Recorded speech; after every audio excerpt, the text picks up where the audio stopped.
Fill Your Funnel, Selling with Social Media, written by Dan Portick and Tom Hopkins, narrated by Dan Lewis. Copyright 2018. And now, enjoy this made-for-success production of Fill Your Funnel.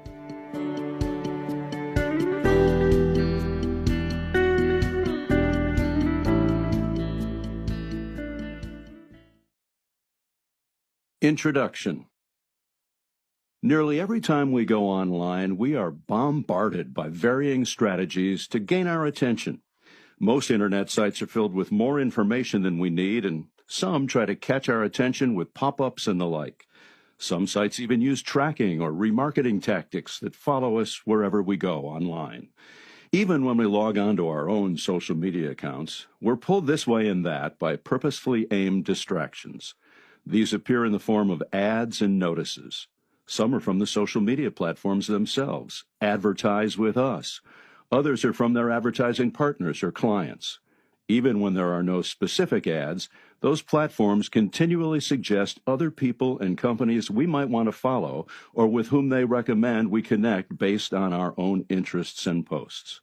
This is also true with email. If by chance you give a website your email address, you can almost guarantee a flurry of emails to hit your box. You'll be entered into a short or long-term campaign by that company to spoon-feed you information interspersed with offers to invest in their products or services. Not only will that vendor send you emails, but in some cases, they trade or sell your contact information to similar companies so they can send offers too. Even worse, they'll sell your information to list brokers.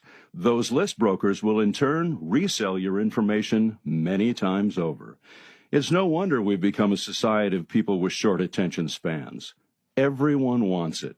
And many of us are so jaded about all the non-essential information being pushed on us that we have learned to block it out quite effectively. When we enter the digital world, either we're distracted to no end or we train ourselves to get in. Get what we need and get out, sort of like putting on mental blinders. If we don't put those blinders on, it's all too easy to fall down the rabbit hole of the internet. The next thing you know, it's 2 hours later, and you have no idea how you got to the site demonstrating how to prepare a new recipe for chicken. With the realization of how we react to all the clutter online, how do we as sales professionals make effective and direct contact with our own ideal potential clients there? We'd like to believe that we all recognize the need to understand and use online resources wisely in our marketing efforts. After all, that's where most people turn for research. The hard part is figuring out what will be most effective specifically for us, for our products, and our industry. It's sad but true that much online marketing is designed to throw the informational spaghetti at the wall in hopes that someone will be interested enough to like or connect with us and become part of our opt-in email list or business social group. The hope is that by sending out massive amounts of pertinent content to enough people, that a small percentage of it will reach the desired target audience. Content marketers say the more interesting and specific your information is to your potential clients, the better chance someone will join your little world. And if you keep pumping out enough interesting information, someday, hopefully in the not-too-distant future, those people will contact you with questions or to purchase your product or service. And you know what? There are some very successful content marketers who have created systems that are working just fine for them and thousands of their clients. As with anything, though, there are way more people who have tried and failed with similar methods. So, as with anything, there are pros and cons to the various online marketing strategies. Cons. It can be very time-consuming to develop the industry or product information you need to make available to potential clients, unless you work with a large corporation or hire a content marketing company that has a designated team of marketing professionals to create it. When a potential client responds to content marketing, outbound, there's an interest you'll be prepared to follow up on. It's likely that they have already been looking for a product or service like yours and have received several quotes. You're just another source allowing them to gather information or comparison shop with no direct contact emotional involvement, or commitment. Pros: when you have the right information for the right demographic of clients, this method can shorten your sales cycle dramatically. With the right investment of time and funds, you can create a steady flow of semi-qualified leads direct to your inbox, awaiting follow-up. With an extensive number of years in sales under our belts and having adapted to changes in the marketplace during those years, we are proposing the use of a combination of some old-school sales strategies with current technology to improve your odds of finding and closing ideal clients. Our winning combination will have you connecting with qualified buyers in a professional manner, communicating directly with decision makers, and closing more business. This book is about assertively and consistently contacting your demographic base individually and directly through specific, timed, and professional online communications. Developing strong relationships by providing excellent service, building trust and confidence in you, your company, and your product, and closing sales online. With the strategies in this book, you'll be closing sales through very specific techniques and sequences that we have developed through years of trial and error. These techniques are designed to work through online communications with very little to no actual face-to-face interaction, and in some cases, no verbal communication with your buyers. That's right. There's little to no contact except through online communication. No face-to-face, no phone calls, and no sliding paperwork across the table and sweating it out waiting for the next person to speak. We refer to it as silent selling. Please don't get us wrong. There will always be a place for face-to-face selling in the business world. With some products, direct, personal contact is still and will always be necessary. As a matter of fact, many of the same successful verbal prospecting and closing techniques that have been used for years parallel with the unspoken techniques you will learn in this book. Today's decision makers want to be fed information as fast as their brains can take it in. However, each person has their own pace at which they can take in and retain information. Because of that, developing patterns for delivering information is critical to succeeding in the current business landscape. Potential clients want to be able to decide within the next 5 seconds if they should invest their valuable time to click on your offering or not. Because of the limited time frame to capture buyers' interest, we need to present specific, compelling statements or pieces of information that will leave absolutely no doubt as to what is being offered. And it must be done in a professional manner, with a plan for various following communication options to meet the specific needs of each and every potential client. This may sound like it takes a lot of hard work and effort to do. We will readily admit that it does take time to learn and get the ball rolling on the process we'll cover in these pages, but you won't be reinventing the wheel. We've developed a system that works and are prepared to teach it to you in as simple a form as possible. So, let's dig in and start our journey to selling silently online.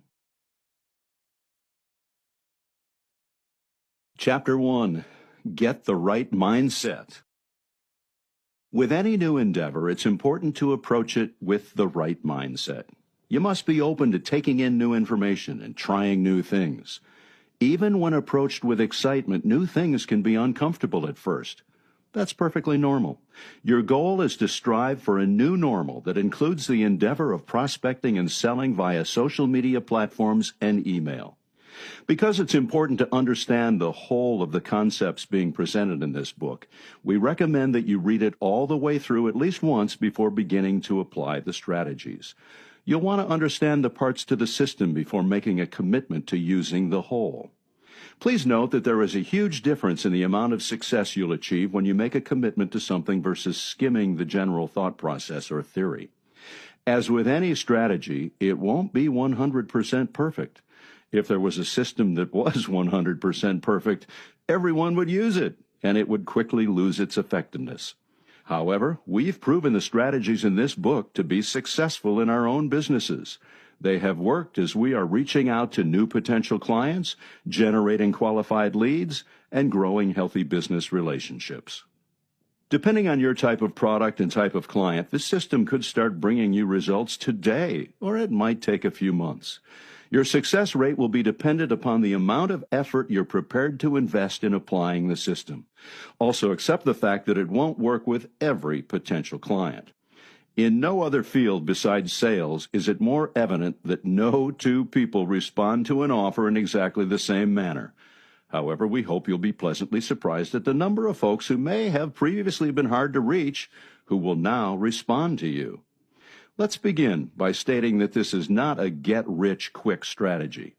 It's another proven system to add to your existing arsenal of selling strategies.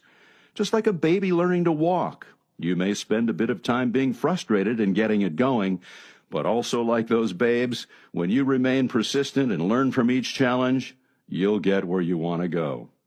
As with all sales strategies, you can count on experiencing some rejection. Rejection is part of the equation of the sales process. You cannot experience sales success without it, period.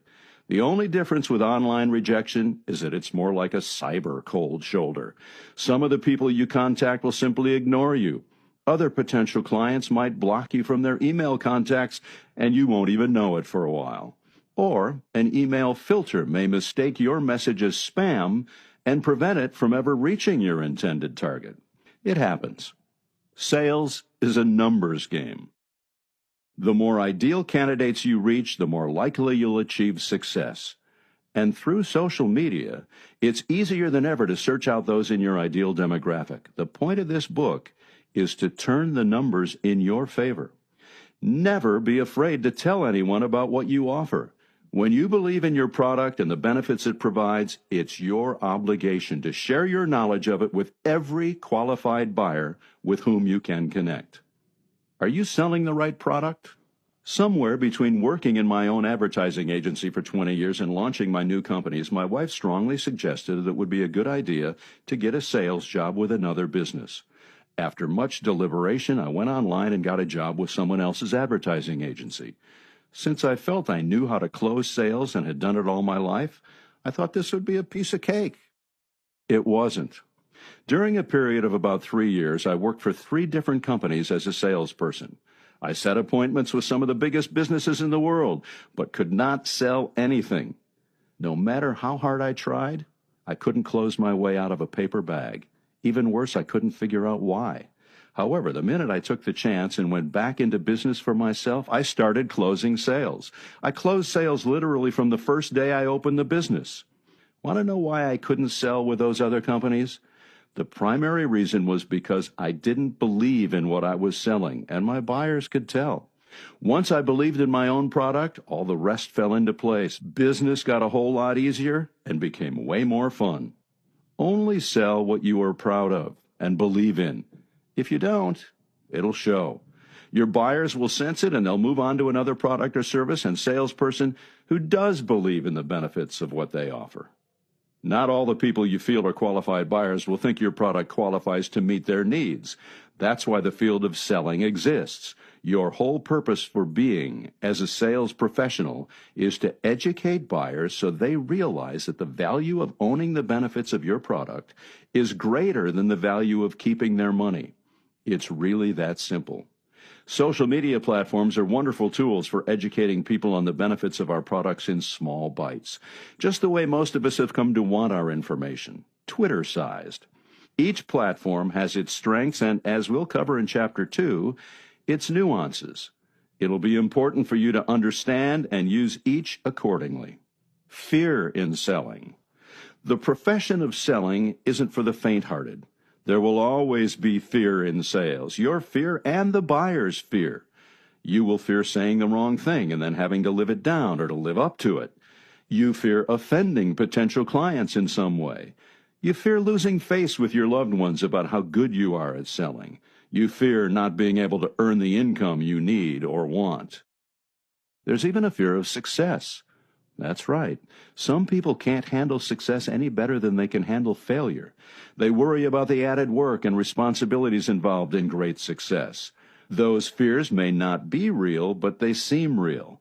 What it boils down to is a fear of the unknown.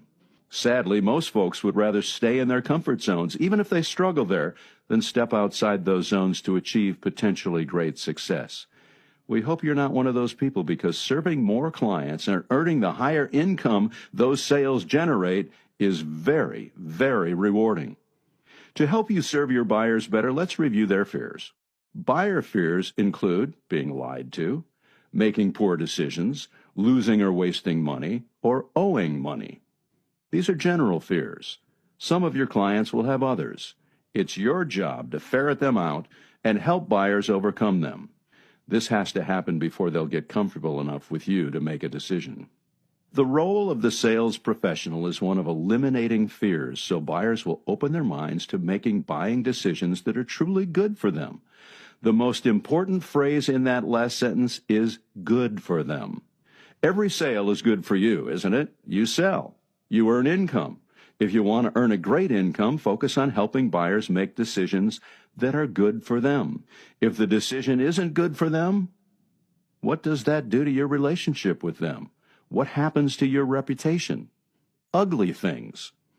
When you assist people in making decisions that are truly good for them, you've hit the big time. You've achieved pro status and will generate a pro's income through continued business with those clients and the friends, relatives, and associates they send your way as referred leads. Good for them. Keep that phrase in the forefront of your brain with every client contact. Let's go into greater depth on some of those common fears you'll encounter with your potential clients. 1. Being lied to.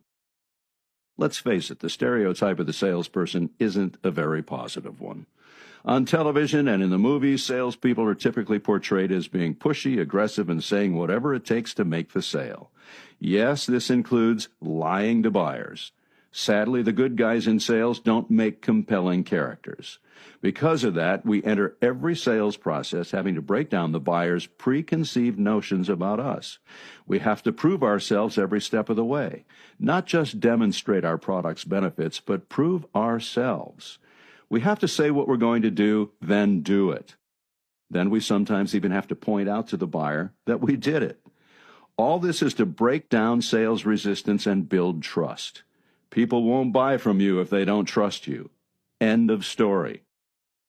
On the other side of that coin is the fear we as salespeople have that buyers aren't telling us the whole truth. Have you ever had someone indicate he or she was the decision maker only to learn that they had to have someone else approve a purchase order? Have you ever been tested by someone with unrealistic demands only to learn they were trying to see how far you'd go to get the sale? So there's fear on both sides of the selling equation. Our goal is to help you address it head on so you can make headway in the sales process faster than you are doing it now. 2. Making poor decisions. We don't know about you, but our authors have made their fair share of poor decisions. There was that corporate jet that Tom decided wasn't worth the monthly upkeep. There was that employee Dan hired who was less than honest. There was that customer who wasn't properly qualified when exceptions were made regarding their orders, the ones they later canceled. Making a poor decision, especially one that's visible to those around you, causes you to lose face, doesn't it? You feel bad about that decision. Then you start doubting other decisions you've made. The next thing you know, you're hypersensitive to making any decision at all. Many of your buyers will feel that way. You'll need to expect their hesitation and ask questions that get them to open up about what's holding them back. Be sure they know you aren't trying to dig up the dirt on their past decisions, but to help them make a decision in the current situation with regard to your product. 3. Losing or wasting money. When money is considered to be lost or wasted on your type of product, sales resistance will be at an all-time high. You'll have to break down barriers to show that you're different from that other company, your product is much improved over that other product, or that your new product covers all those anticipated but not gained benefits, or that it's built to last longer, or whatever. Circumstances where buyers feel their money was wasted were the birth of all those cliches such as throwing good money after bad, tossing money out the window, and flushing money down the toilet. Your job is to demonstrate that the value of owning your product is greater than the value of keeping their money. On the salesperson's side of this fear is the fear of offering a price reduction just to get the sale, then finding out the client had more room in their budget. Before going down that path, ask your buyer this question: what needs to happen for you to take the next step today? Their hesitation might have nothing to do with the financial aspects of the sale. When you have some flexibility in the amount you ask for your product, make a price reduction the absolute last resort. 4. Owing money. This fear goes back to biblical times. In Proverbs 22:8, it says, "The rich rule over the poor, and the borrower is slave to the lender." No one wants to be enslaved by their debts. Even though debtors' prisons have been long gone, those with a lot of debt often feel as if they're only working to pay their debts. Those debts weigh heavily on them mentally and emotionally. If you're selling a product that is usually financed, you'll want to be able to demonstrate a return on investment that allows the buyer to not only pay off the debt quickly, but to end up gaining financially because of the purchase. No sale is complete until the paperwork is finalized, the product is delivered, money changes hands, and the client is delighted. In each of those steps, there's an opportunity for misunderstanding, hesitation, and for old Mr. Fear to raise his ugly head. You could fail anywhere along the way. The buyers could change their minds and cancel or delay the sale. Or worse, they could take the product and discover it wasn't what they needed at all. Then you get to share in their misery and dissatisfaction as they return it or cancel future orders. The fear of having an unhappy client ruin your chances with other clients is very real. And with social media as an outlet, word can get out to a large number of people very quickly about a client's dissatisfaction with you, your company, your product, or your industry as a whole. If you doubt that can happen to you, consider the 2017 incident with United Airlines. We're pretty sure that morning no one on either side of the debacle anticipated how the day would unfold and the long-term damage that would be done. So how do sales pros handle all that potential fear? They face it head on. They anticipate a wide variety of objections or concerns. They pre-plan, prepare, and practice how they'll address every type of fear they encounter. They commit to being flexible enough to allow for some creativity in working with clients who have fears they haven't previously encountered. And they ask a lot of questions. Asking ahead of telling is the most critical concept to grasp in selling.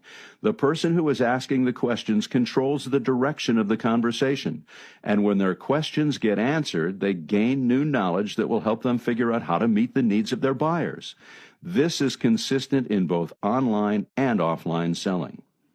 When you're telling, you're only covering information you already know.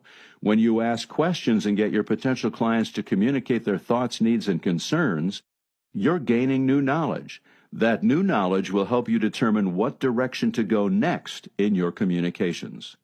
When buyers ask questions, that's a buying sign. No one will waste their time asking questions about something in which they have no interest. Activity goals. As part of your mindset development, it's important to make commitments with yourself and to hold yourself accountable. That includes how much time and effort you'll be putting into selling. What are you willing to do to achieve the success of your dreams? What must you do? Activity leads to productivity as long as it's the right thing. Here's a sidebar from Tom.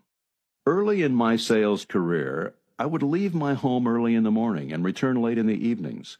I was busy all the time trying to find people who wanted to sell their homes and others interested in buying property.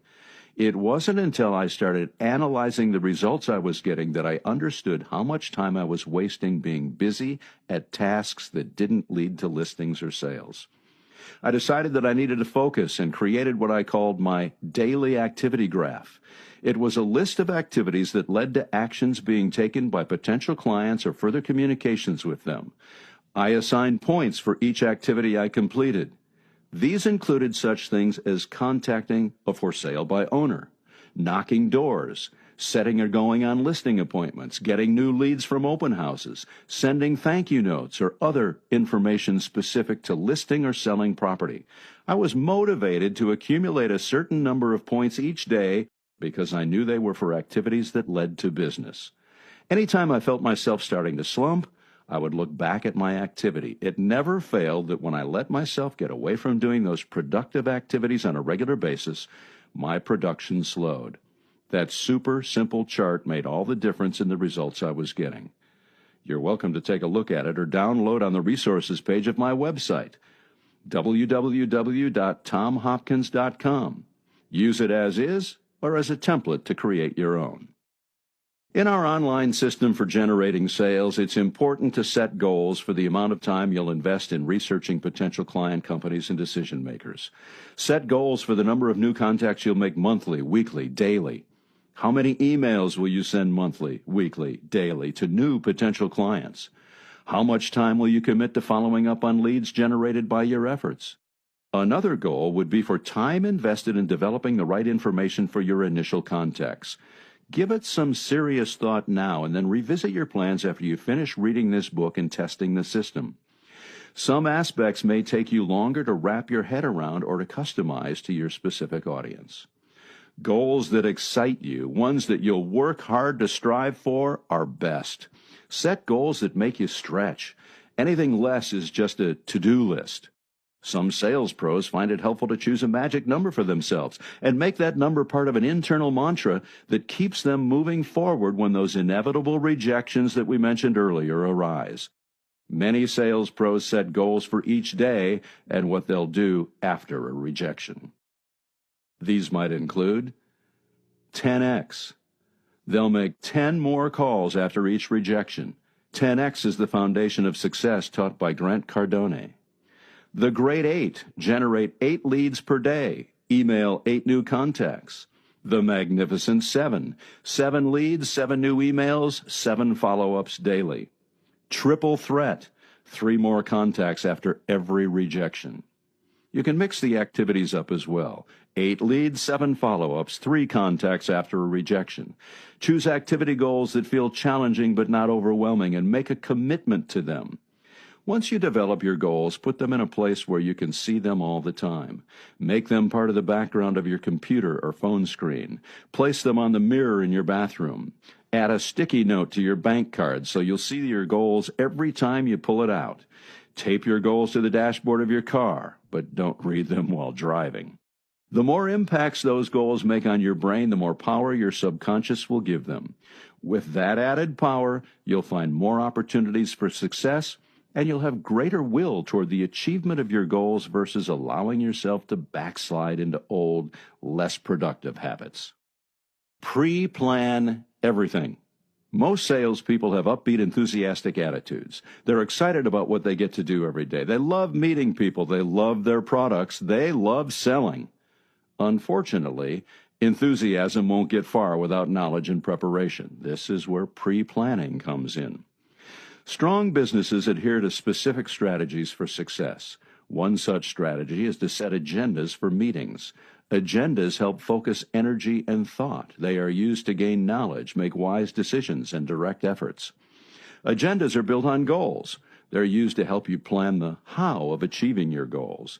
Get in the habit of thinking through what your goal is with each contact, even if it's a simple email reply. Don't just answer questions. Plan what needs to happen next to move the sale forward. Career professionals in sales think and act as if they're in business for themselves. They hold themselves to high standards in order to build and keep their reputation strong both within their industry and with their clients. They place a high value on the preparation stage of selling. When they invest time in pre-planning, literally thinking through every client contact, they achieve greater rewards than those who fly by the seat of their pants. Develop a brief agenda for every client contact. To do so, you would set a goal for each contact. Is the goal to simply introduce yourself? Is it to qualify the buyer? Is it to present your offering, follow up, close the sale, or just check in on client satisfaction? Each of those aspects of selling could require different actions or words, couldn't they? Never wing it. Always prepare. Now, it's time to prepare and pre-plan the actual activities you'll be involved in to build your online selling strategy. Chapter 2. Your Online Presence. When you reach out to people online who don't know you, what do you think happens? Depending on the quality of your messages, they may simply delete them and never reply. Depending on the recipient, you might receive a general thanks, but I'm not interested brush off. Some might look at your online presence to help them decide if you're credible, but remember that cold calling often returns a cold shoulder. That's why we recommend that you warm things up through your online presence first. We all like to think that our wonderful messages about our great products are read by everyone we contact, even though we know we don't read all the same type of messages we receive. A 2016 study revealed that an average email open rate in North America is only 30%. This includes messages from people who are known and trusted, newsletters subscribed to, and so on. So let's start by understanding that your messages have a 70% chance of never being read. That's why it's so important to do your research about potential buyers and to craft compelling messages that are specific to them. Even more important than the content of your messages, though, are the subject lines you use. We'll talk more about email subject lines later in Chapter 5. With a well-crafted curiosity-building message, you may pique the buyer's interest enough not to delete your message, but in the world of scammers, phishers, and fake profiles, it's likely they'll do some research to see if you're for real before taking any action. For that reason, it's important to build an online presence that matches your desired image before you start soliciting business. You may offer the best product and services in your industry. You may represent the best brand in the world, but who are you online? You see, people buy you first. They have to be interested in, like, and trust you before they'll open their minds to the benefits of your products. Do your profiles show you as being a credible expert in your field, someone your contacts should listen to, or not? The Internet is a virtual open book where anyone can view your public and sometimes your private information anytime they choose to look for it. In other words, you are transparent online whether you like it or not. So give this some thought. What do people see when they look at your profiles? Do they see a professional, an expert, an industry leader, or something else? As of 2016, over 60% of all employers check social media before hiring a candidate. That's an important point to note. Also, when you're selling products or services through online platforms, you are literally being considered for hire by every new potential client who also might look you up online. That makes sense, doesn't it? So the question remains, are you effectively selling yourself on each of your social media platforms? Ask yourself, what are people seeing about me online? Am I being perceived as a professional, or is there something that is being seen that might negatively impact someone's desire to work with me? Answer those questions, and if you don't like the answers, it's time to fix your social profiles. Here's a perfect example. A young lady was interviewing for an administrative assistant position. She'd been out of college for about 2 years and had decent qualifications for the position. After reviewing her application, and before the interview was to take place, the potential employer looked for her on Facebook. Well, somewhere around the fourth photo, there she was with a bunch of her friends. They were in a smoke-filled room passing a very large pipe of some sort. Now, we're taught not to prejudge people, and it was hopefully a legal substance, but now red flags had been raised. Employers need to know what they're getting into with new hires. After all, the actions of employees become a reflection on the business, like it or not. Doubt it? Refer once again to the 2017 United Airlines incident. Is this message starting to hit home? Before you even begin to think about reaching out to your online audience or connections, take a long, hard look at every public and social footprint you have out there from their perspectives. You may be greatly surprised at what you find when you look at yourself through a potential client's eyes. If you're not certain you can handle this task objectively, ask some trusted friends or associates to search your profiles for anything that might be misconstrued by someone who doesn't already know what a fine individual you are. Ask for honest impressions and guard yourself against being offended by anything they say. The goal is to have your online reputation be one of professionalism, integrity, and expertise. Offer to do the same for those who invest their time in helping you. The most searched social media platforms. With over 20 popular social media platforms available worldwide, it's important for you to know 3 things.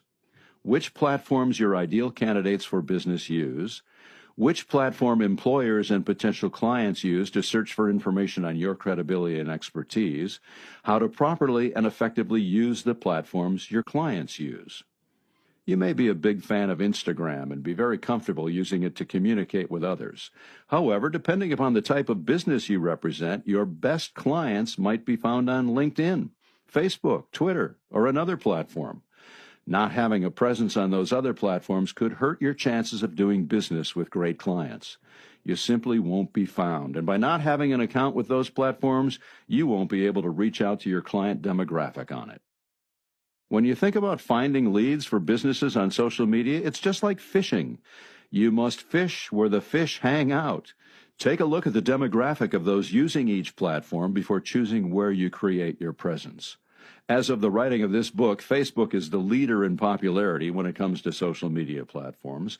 Other social networks worldwide ranked in the order of number of active users are Facebook, QQ, WeChat, Ozone, Tumblr, Instagram, Twitter, Baidu Taiba, Skype, Viber, Sino-Weibo, Line, Snapchat, YY, VKontakte, Pinterest, BBM, LinkedIn, Telegram. We confess to not having knowledge of all these platforms, some we'd never heard of until doing research for this chapter. This reminds us of how important it is to keep abreast of changes in the social platform arena. Heaven knows that were we to discover that many of our potential clients are using a platform we're not familiar with, we'd make a quick study of it and establish our expert presence there, or hire someone who does have knowledge of its workings to set us up properly. It's wise for you to consider that same practice. With so many platforms available, it's important to analyze the top 3 or 4 where your clients are most likely to be found. Managing a presence on all those listed here would require a team of social media managers. Our personal experience has been with a select few of the platforms, and we'll be using those for our examples. Most of the strategies we'll be covering should translate to other platforms as well. Number 1, Facebook.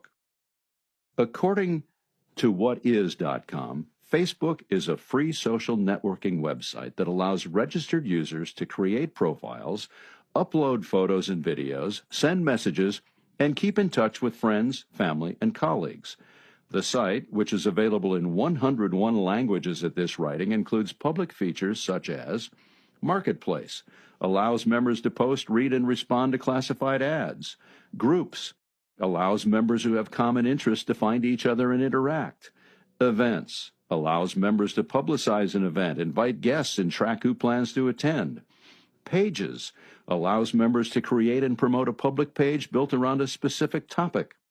Presence technology, allows members to see which contacts are online and to chat. Within each member's personal profile, there are several key networking components.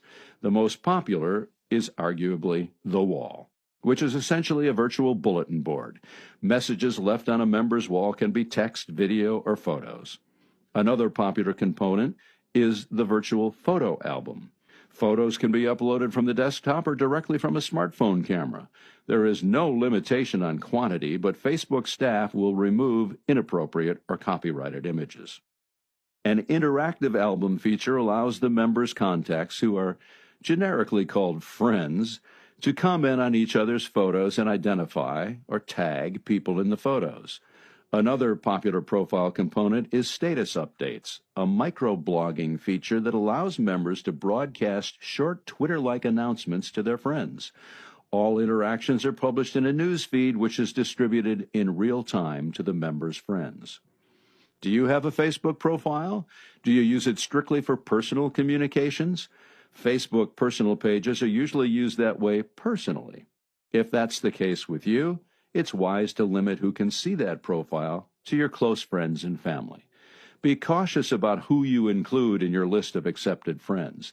Take advantage of Facebook's privacy settings and consider the setting where only the friends you have accepted can see your posts. Or create separate lists of your contacts and use Facebook's list feature to determine who sees which postings. If you're in a type of business where you do business with friends or the typical demographic of people on Facebook, this may not be an issue for you. If it is, but you do want to communicate with potential and existing clients via Facebook, consider setting up a fan page separate from your personal page. Fan pages can be a better option for businesses, brands, and organizations. It's not a bad idea to keep your personal post personal, but to keep a separate presence on Facebook for business purposes. After all, when you have a powerful, positive presence online, you do want to be found. If your company already has a Facebook fan page, learn the company's policy on who can post and what can be posted there, and watch what's posted there. There's little worse than having a potential client ask you about a recent social media post and you not knowing what they're talking about. What would you post on your own Facebook fan page? Your company logo, if the company you work with is okay with that. How to contact you directly and the hours you're available. Pictures of your products. Photos of yourself in business settings. Interesting information about your industry. Fun facts about the benefits of your products. Testimonials from satisfied clients. New product information, videos relating to your business or services, special offers your business is running, coupons, discounts, and so on, awards you and your products win, personal accomplishments that apply, such as if you represent health products and have achieved a personal health goal using them, questions you would pose to existing clients to get and keep them talking positively about your company or products. Facebook allows room on a fan page for what they call a cover photo. This is where you'd want to show yourself or your product in action, or perhaps provide a great testimonial from a happy client over a professional photo. Creating something like this takes a bit of graphic design experience and possibly the use of some graphic design or photo software. If you're not confident in your skills, ask around. There are bound to be some people in your sphere of influence who can direct you or maybe even do it for you. There are online services such as Fiverr, where designers offer services very economically and can complete projects quickly. You would build your fan base through promotions and by invitation. Inviting existing clients to like and follow your fan page allows them to see the information you post in their home feeds. You might also create some promotions to capture the interest of potential clients and get them following your fan page as well. Look to the examples of big corporations in or related to your industry for other ideas of how to grow your fan base. Who's on Facebook? According to Statista, as of January 2017, the distribution of Facebook users in the United States was as follows. Ages 13 to 17, 1 to 2%. Ages 18 to 24, 9%. 25 to 34, 13%. 35 to 44 years old, 9 to 10%. 45 to 54, 7 to 9%. 55 to 64, 2 to 5%. And 65 years or older, 4% to 6%. If your ideal client is in that 25 to 34 age range, you may find them or get their attention there. One of the great features of Facebook advertising is the ability to define your demographic. In Tom's case, an example of that might be 25 to 34-year-old entrepreneurial men, a specific geographical area where he holds training, whose primary language is English and who have an interest in sales. The result, using the city of Phoenix, Arizona as an example, is approximately 45,000. Depending on who you are and how large your business is, that might seem to be an extremely large number. However, the quick search we did narrowed Facebook's approximate 1.73 billion users down quite a bit, didn't it? Number 2, Twitter. Again, referring to whatis.com. Twitter is a free social networking microblogging service that allows registered members to broadcast short posts called tweets. Twitter members can broadcast tweets and follow other users' tweets by using multiple platforms and devices. When you set up a Twitter account, you give yourself a name which is called a handle. In the cases of your authors, they are @TomHopkinsSales and @DanPortick. If your name is common, it may already be taken as a Twitter handle by someone else. You may have to add a number or identifier, as Tom did, in order to establish your place in the world of Twitter. Millions of people rely on the instantaneous nature of Twitter for news and updates on people and causes they care about. If, among your group of friends on Twitter, you enjoy sharing commentaries, be aware that the default settings for Twitter are public. Your comments about religion, politics, and sometimes sports could be viewed negatively by clients. Granted, you're entitled to your opinion and to express it. Just decide whether you'd speak what you tweet if you were in a room with your ideal clients. If you have strong feelings that might alienate potential clients, consider having a separate Twitter account where only your close friends who share the same feelings know and use that Twitter handle when they reference you. Regarding photos, Twitter offers space for both a profile photo and what they call a header photo. The header is like Facebook's cover photo, mentioned above. However, they require high-resolution images in specific dimensions. You'll need to comply with their specifications or your photos won't upload. Twitter also has options for reaching your audience demographic. Once you establish a pattern of following certain people, such as public figures in the sales, training, or marketing industry like us, Twitter will start making recommendations of similar profiles for you to consider following. On Twitter, you can search people out by hashtags as well. A hashtag is a word or phrase preceded by a hash or pound sign that is used to identify messages on a specific topic. If your ideal clients are all neurosurgeons, you might do a hashtag search of neurosurgery to find people tweeting about that subject. Or if you're posting great tidbits of information about your product that neurosurgeons need to know about, you would include that hashtag in your tweets so they'll be likely to see them. Since the number of characters in tweets is limited, you will want to include links to other places online where people can go for further information. Below are a few examples from our actual tweets. An activity plan defines activities and tasks you must complete to achieve your outcome goals. Sharpen your sales skills here with an address they can click on. No charge. $699 summer video special. With a YouTube link they can go to. Fun project with music legend last night. And again, something they can click on and get more information. Number 3, LinkedIn. LinkedIn is a networking site designed specifically for the business community. The goal of the site is to allow registered members to establish and document networks of people they know and trust professionally. A LinkedIn member's profile page, which emphasizes skills, employment history, and education, has professional network news feeds and a limited number of customizable modules. Basic membership for LinkedIn is free. Network members are called connections.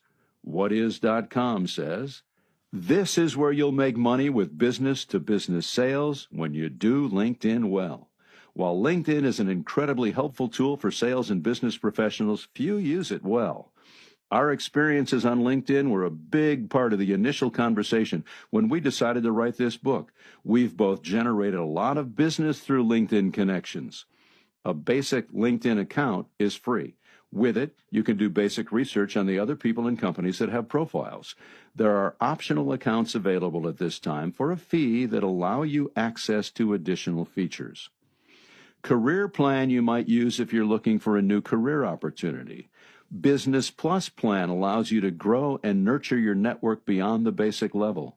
Sales Navigator allows you opportunities to get real-time insights as well as find leads and accounts in your target market. Recruiter Lite plan is for seeking out candidates for hire, allowing you to contact top talent directly. These plans are likely to flex based on usage and feedback the decision makers at LinkedIn receive on them. In later chapters, we'll show you some specific strategies for connecting with potential clients. For now, let's work on your profile. Smart users of this technology have their profiles completed, and they keep those profiles up to date. When your authors are asked to connect with someone who doesn't have a completed or mostly completed profile, we wonder why they are even using this platform. What aren't they telling us about themselves? Why are they in such a hurry to connect? Incomplete profiles scream fake or fisher. LinkedIn is not a game to see how many connections you can get. Using LinkedIn wisely is a strategy to make quality connections with like-minded professionals. Getting them is dependent on the power of your profile. A LinkedIn profile is quickly becoming one of the first places a potential client will look when considering doing business with you. It's important not only that your profile be complete, but that you keep it up to date. Think of your LinkedIn profile as your online resume. Your goal is to impress viewers with your accomplishments and to help them find commonality with you. After all, we like to do business with people who are like us, right? Here are some starting points for developing a strong profile. Your photo. Next to a personal brand or client testimonial video, this is by far the single most important first impression you will make. So make sure your photo is professional enough for your industry. Don't use your passport photo, your driver's license picture, or a photo of your cat, your wedding, your product, or a company logo here. People want to see the faces of those they're considering doing business with. Also, avoid taking a selfie for this. Get a nice high-quality photo of yourself. Depending on your type of business, you might want to use a professional photographer or studio for this. You're in business. It's a business expense. Not having a professional photo could cost you business. So simply do the math. The right setting, the right lens, and correct lighting go a long way toward creating your professional image. And for goodness sake, smile. Smiles equal greater success and more money. It's that simple. If fun photos are part of your company's brand, add them to your updates. Keep your professional image just that, professional.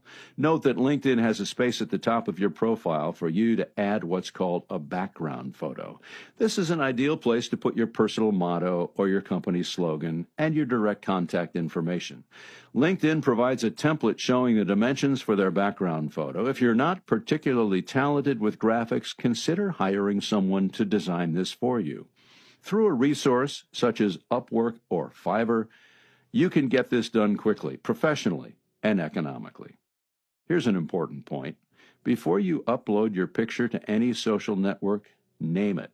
Why? Because someone might try to search for your name online, and first thing you want them to see is your smiling face. So if you name your photo either by your name or by your company's name, if you're a sole proprietor, there is a much better chance of it coming up in a page search than if it's just named pic321.jpg, or if you go with the number sequence given the photo by your camera or photographer. Your title. Use the exact title assigned to you by your company. Remember, this is the same information you would put on your resume. Keep it real. If you own your own business, you might list yourself as the owner or founder. The point of using the proper title is to be taken seriously by whoever checks out your profile. Experience. Unless you're recently graduated from school, it's not necessary to show more than 2 or 3 relevant positions. The key is relevant. If you worked stocking shelves at Walmart in between marketing positions, it may not be necessary to list that one unless you can explain what you learned about Walmart's marketing strategy while doing so. Contact information. This is where you can add up to 3 web or social sites, as well as ways for people to reach you directly and learn more about you. Only link to other sites where you show your professional self. Remember the story about the employment candidate and the pipe? Note, your contact information is only visible in your profile to people with whom you are connected. If you want the world to know how to reach you, put it in your headline or your background photo. LinkedIn also allows you to add sections to your profile such as other languages you speak, volunteering opportunities you participate in, honors and awards you've earned, courses you've taken, test scores, patents you hold, projects you're working on. Again, be professional here. No need to discuss cleaning out your closet unless you're in the closet organizing business. If you've been published, and any certifications you hold. Just remember, everything in your profile should be as professional and to the point as possible. Profile description. Your profile description should be no more than 4 paragraphs. Keep it short and to the point. Remember the short attention span we mentioned earlier. Take extra care to eliminate any spelling or grammatical errors. Those types of errors make people wonder how careful you are about handling business details. There's no need to start off on the wrong foot with people. It's easy to use proper spelling and grammar if you write your copy first in Microsoft Word or another similar program. It's also helpful to have others you trust look at what you've written before posting the information for public view. You may have spelled the words correctly, but used the wrong words to get your meaning across. Education. Add any or all educational degrees and certifications here that are relevant. If you have a degree in art history yet are selling engineering products, that might cause a disconnect with others. Note, if you have an MBA industry-specific certification, make sure that also goes in your title. Volunteer experience and causes. This is one of the areas where you can get a little more personal. Depending on your industry, you may want to include the name of the church where you belong, charities you support, and any activities you participate in directly.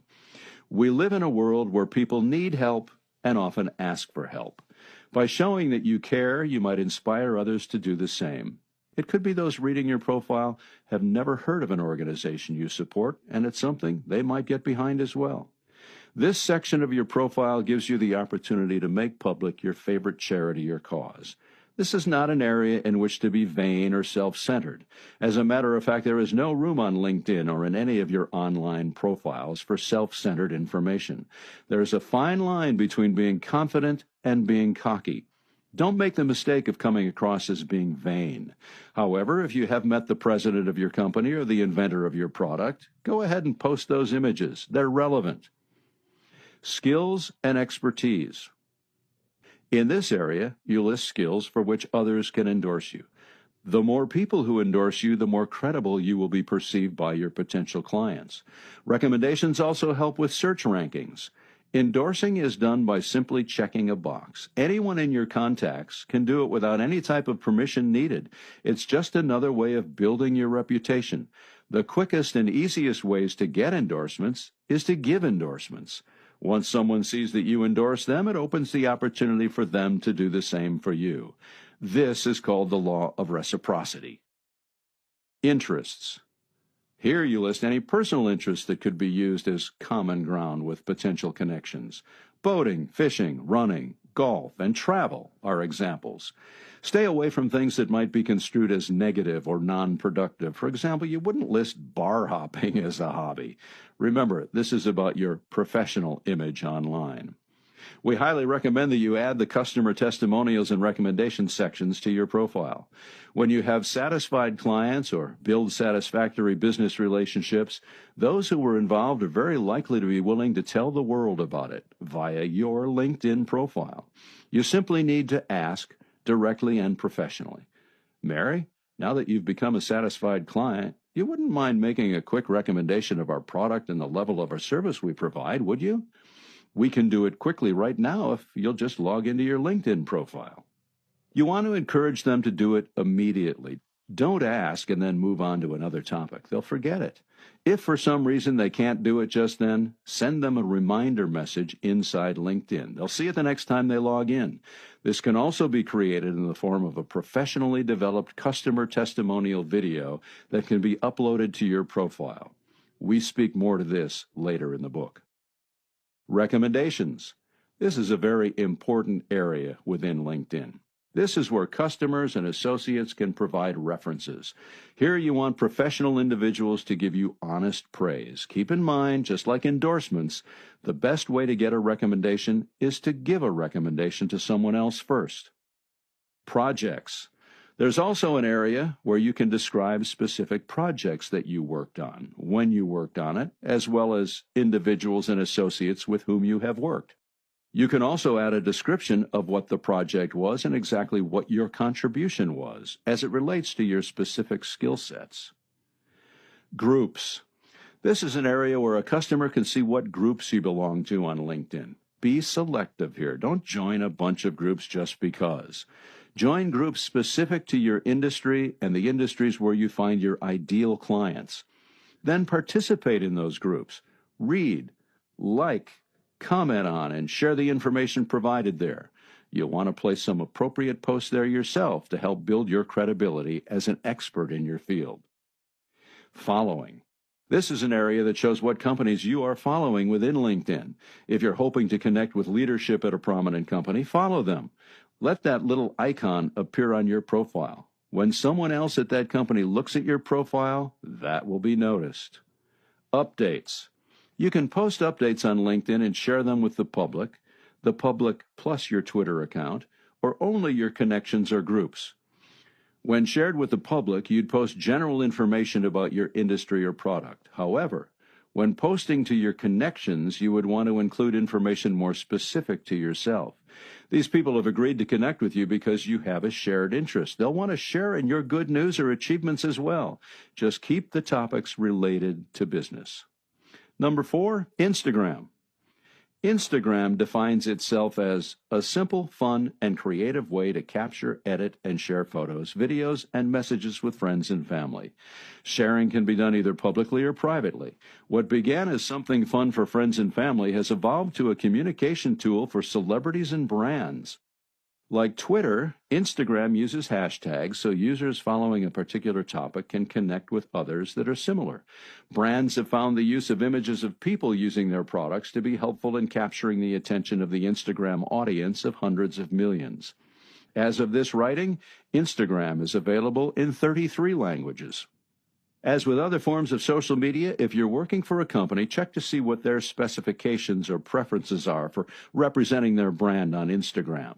If you're a solopreneur, think about a style for your postings. Do some research on what other brands are doing here that might appeal to your audience. You can link your Instagram and Facebook accounts to share posts directly from Instagram to Facebook. Instagram also has an option for sponsored posts, which are like ads and can be directed to your demographic audience. Number 5, YouTube. The simplest definition of YouTube is that it's a video sharing site. To say that's all it is would be a huge understatement. Millions of users each day watch everything from the joked-about cat videos to international news stories on YouTube. One of the advantages of YouTube is that you can establish your own channel specific to your industry or to your company and then direct others there. Your videos can be made public or private. YouTube accounts are free. Since video is becoming the way users want to consume content versus reading, YouTube provides a great service for enterprises to expand awareness of their products and services. It's also used by many small businesses as the place where training content is hosted privately. We have found that YouTube is one of the simplest and effective ways to upload and distribute your video content. Below are some of the main reasons. 1. Google owns YouTube. What this means to you is that you can take advantage of Google ranking their own videos higher than those on another hosting service. 2. There is a simple-to-use video editor that allows you to optimize your videos simply by creating search tags, descriptions, and titles in the video once they are uploaded. 3. It's free. Yes, with a simple registration, you can develop a YouTube Google Plus account that allows you to upload, share, and download as many videos as you like with as many people as you like. There's even a way to monetize your videos. Monetizing means you authorize the presence of advertisements on your videos in the form of banners and such. Then if you have enough views, they'll share the profits with you. However, for the purpose of online selling of your own, we suggest not monetizing your videos so banners will not distract your viewers. Number 4, custom trailers. You can develop a video that acts as a movie trailer. It allows you to offer a preview of your channel's offering to viewers. This video will autoplay when a new subscriber visits your channel. Number 5, custom channel development. Within the YouTube site, you are able to develop separate channels. These might include customer testimonials, product overviews, company profiles, or personal brand videos. This allows you to keep all your videos segmented for easy use. Number 6, sharing your content. YouTube allows your videos to be shared with a simple link by your viewers and supplies an embedded code so viewers can embed your video into their sites. The more sites that share and use your link, the better your search page rank will be. So it's a win-win. Number 7, Google Plus is a big plus with blended search results. When you develop a YouTube channel, you automatically have a Google Plus account. Google Plus is Google's social network. You can invite business contacts and friends to be members of your circle and then can send messages to them like you would with your other networks. One of the real advantages to this network is the fact that anything you post on your Google Plus page has a unique URL. When that content generates interaction, there's a good chance it will be found faster and rank higher by Google algorithms than by posting it on your web page blog. Number 8, becoming verified with your YouTube channel is a simple yet important process. You simply give YouTube your cell phone number and they text you a code which you punch into verification on your channel. Once you're verified, you are able to do the following. Upload videos longer than 15 minutes. Until you verify your account, you are limited to videos under 15 minutes. However, this should not affect you because your videos in this sales process should not be longer than, say, 2 minutes, right? Develop custom thumbnails. Until you are verified, YouTube will select 3 random frames from your uploaded video that you can use as an option for what viewers will see. Sometimes they look okay, other times not so much. When you are verified, you have the ability to develop your own custom thumbnail that would have a branded look and feel for your industry or company. Number 6, Alignable. Alignable.com is a networking group with which we have been seeing measurable success. It is primarily a way for business owners to connect with other business owners after building a profile, of course. Gabrielle Ellis Ferrara of Alignable tells us, "We are the network for local business owners. Our goal is making networking easier for you. This is not a social media site. We know most business owners don't have time for that. We are here to network, get answers from peers, and exchange referrals in a 100% professional manner. We know business owners thrive on word of mouth and networking to drive revenue, but networking isn't convenient anymore. You're too busy. Scheduling conflicts come up. Networking events can be far away. The business owners you want to meet don't attend networking events. Most business owners leave networking events feeling unsatisfied. Networking events often cost money and don't justify the ROI. So, we created Alignable, where you're able to network with your local fellow business owners when it's convenient for you. Alignable is 100% free, and we give you access to businesses within a 5-mile radius when you join because 80% of local business revenue comes from within 5 miles, and we want to make sure you're covered.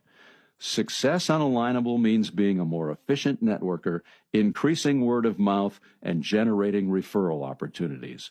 It's easy to do, and we're here to support you every step of the way. We have found some secrets to success in working with this platform. They offer suggested messaging when you connect with another business, which is a handy feature and helps speed along the networking process. However, it's usually very generic, such as, "Thanks for connecting with me. Next time you're in the area, please feel free to stop by." Now, that's nice and will most likely not offend anybody. However, there is very little chance of success if the new business doesn't have a clue as to who you are. A better response to this might be, "Hi, I'm so-and-so. It's a great way to connect with you here. I'm interested to know more about your business. We are a business that provides," then you list a couple of the benefits. "Please watch our short video at your convenience to learn more.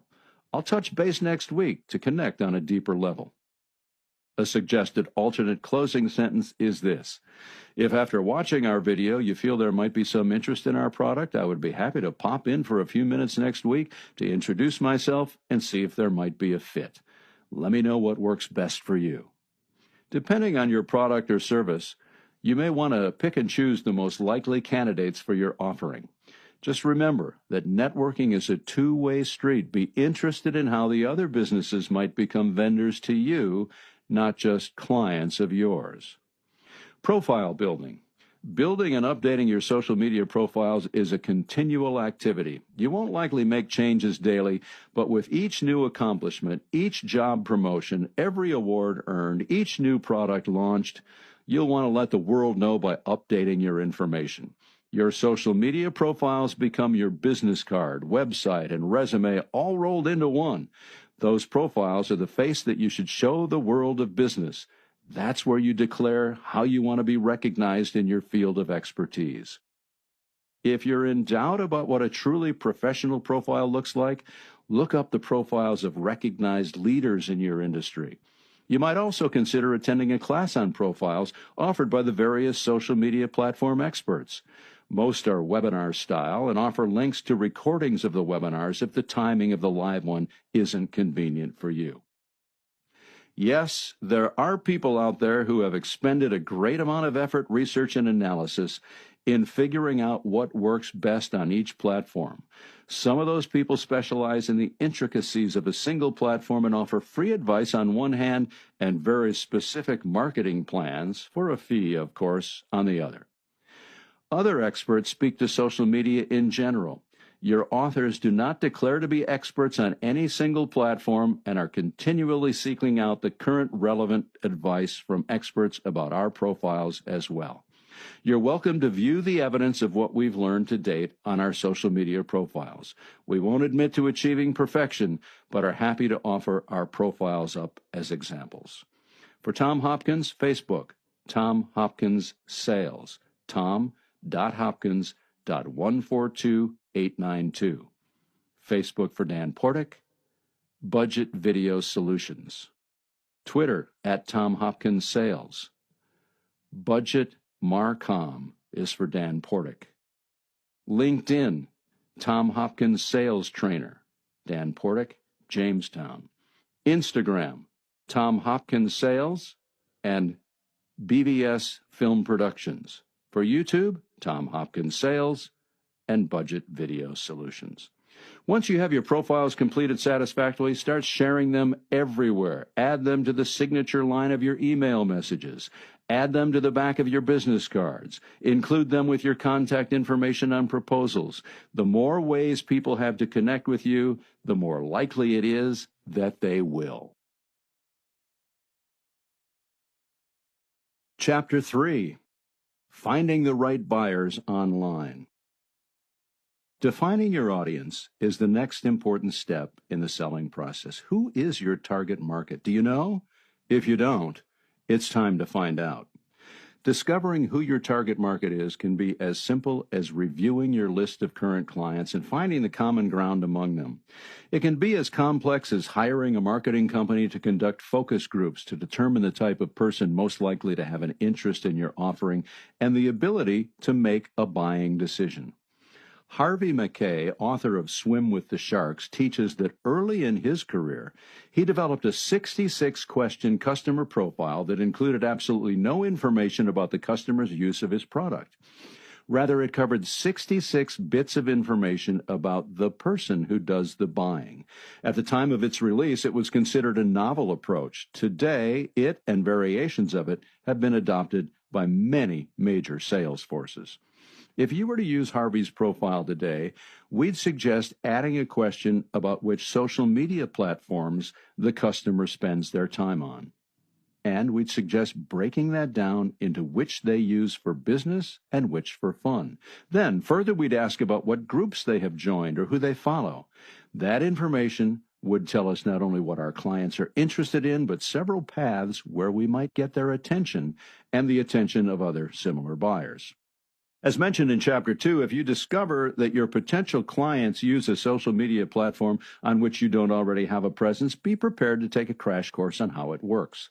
Set up an account so you can take advantage of that platform as a means of communication. The simplest way to find out where your ideal clients go online is to ask a few of them. The answers you receive are likely to vary depending on who your audience is. If you offer your products to consumers, you're more likely to find them on Facebook. If you sell B2B, the key contacts you need to connect with may be more likely to invest their time on LinkedIn, cultivating their own business relationships. Some people will say that they're on Facebook or LinkedIn more often than any other platform. If they are, be sure you are connected with them. If it's appropriate for your type of sale and that you pay attention to their updates. Make positive comments or provide helpful suggestions regarding what they post as part of your engagement with them. This will help you get recognized as a knowledgeable expert, someone they can and should turn to for assistance. And along the way, their other friends or connections will come to know you, potentially leading to business with them as well. Other clients may say something like this: "We have my business set up on several platforms, but we don't really do much with it." Again, you'll want to connect with them, but may need to ask further questions about how they prefer to stay in touch with vendors or suppliers. For consumers, simply ask where they get their information when searching for whatever it is that you're interested in having them search for. Fill in the blank with your type of product or service. Make note of their answers and find ways to get in front of them either through a direct connection or by advertising. Then there are those who may tell you they've hired an agency to run social media for their businesses. In that case, you want to be connected with them or follow them just to stay informed of what they're telling the world, but you'll need to find another way to reach out or connect with the company's decision makers. Hopefully, if you're working with purchasing agents, they'll be open to providing their email addresses so you can contact them that way. The simplest yet most often overlooked strategy is simply to ask how people prefer to be contacted. For decision makers who are hard to reach, ask their associates how they contact those decision makers. You never know what will happen. It could be that Ms. Big Decision Maker steps out for a few minutes each day at 3 p.m. to clear her mind at a park near your place of business. Ask, ask, ask. Then take note of the answers and start reaching out to people the way they want to be reached. That's how you succeed. Researching on LinkedIn. While most of our students are using LinkedIn to research clients in the B2B arena, you can locate consumers there as well. For example, if you represent the finest line of professional clothing, your audience would be the professional people who use LinkedIn, wouldn't they? They are more likely to have a need to look sharp than people who only post their vacation exploits on Facebook. If your brand of clothing also has a casual line, though, Facebook might be where to find a strong client base. Do you see the difference? It's all about knowing and understanding your audience's needs. With a free LinkedIn account, you can do a certain amount of research, including searching by name, company name, title, school, and location. You may also use keywords such as your industry name in cases where you aren't certain of the decision maker's name or title. Using a keyword this way, though, may give you a very large world to look at. For example, at the time of this writing, using the keyword insurance sales turned up nearly 3 million people. Don't give yourself that big of a pond in which to fish. Narrow your search using more specific terms. Reverse prospecting. Much of what we have done with online prospecting that has been successful is what we like to refer to as reverse prospecting. What this consists of is sorting out or drilling down into a group of prospects that are in similar industries or have similar needs. We create and send a somewhat customized message focusing on their common need. For example, in Dan's case, since developing videos is such a sought-after marketing tool today, almost everybody could use his company's services. However, if you drill down just a bit further, let's say in the healthcare industry, you could develop a more specific message that shows his company as experts in developing videos for the healthcare industry. When sent to a group of healthcare executives by personalizing their names and keeping the rest of the message the same, now the attention of your potential client goes up considerably because you're speaking their language. And if you can tie it in with a video testimonial from a happy client in the same industry, it acts as a 1-2 punch with that buyer. The beauty of this technique is that you can still cut and paste the majority of the message to speed up your rate of delivery, yet still keep it personalized for maximum effectiveness. In Tom's case, for example, we all know everyone could use help with increasing their closing rate, and he is a master at training people to do so. But when he groups his prospects, say, in the real estate industry in which he has had major successes, and sends a message that introduces himself as an expert in training real estate salespeople, his message now has a greater chance of being opened and acted upon. This strategy can also be done for geo-targeting customers by zip code in case you sell a product that is local or you have a location that you would like a potential client to frequent. Here's a sidebar from Dan. The $69,000 message, how we landed a whale on LinkedIn. One night as I was prospecting through LinkedIn, I decided to do a search by zip code. I searched for people in the healthcare industry within 100 miles of my location who were first connections. This means they have accepted my request for a connection, and I am able to send messages directly to them. I then developed a generic yet semi-personal message that was a brief overview of my company as it relates to the healthcare industry and included a YouTube link to a short video about the services we provide. I sent it individually to everyone on that list one by one. It required that I customize the greeting, but I could paste the balance of the message, so it took a little while to complete. From that message, I received a response from the owner of a startup pharmaceutical company that was about to get funding from their hedge fund. It took 6 months of persistently following up with him through LinkedIn messaging, emails, and a couple of phone calls, but I got an approval on a $69,000 agreement. In addition, they are considering a new proposal for approximately $400,000 worth of advertising, with a potential to grow the purchase to over $1.5 million annually. And it all started with a simple message and a video link. Please keep in mind that to find an account like this, you may need to go through thousands of contacts and months of communications with connections. So be persistent. They are out there. You just need to catch them when the timing is right. You can build their trust, close sales, and provide outstanding services. Once established, you can often bypass a bidding process and become a trusted vendor. When you're willing to step outside of your comfort zone and do some of the detailed work of directly reaching out to every one of your first connections individually, you'll start gaining traction, especially in B2B situations. Don't ever think you're bothering someone. If they're truly bothered, you're either not being as professional as you could be, or they're having a tough time. You might need to add some extra time between messaging them. While customizing messages is important, it's fine to customize just your opening and closing lines while pasting in a generic middle bit of information. When you've done your research and found the decision maker for your product or service, it's to be expected on their part to be contacted. After all, as the decision maker, it's their job to gather relevant information and analyze sources in order to make wise decisions for their companies. Save both your time and theirs by politely introducing yourself and your product and asking outright if your type of service is something from which their company could benefit. You'll start relationships where you might gain business or at least get referred on to the real decision maker if it turns out this person is not it. Our experience has proven that.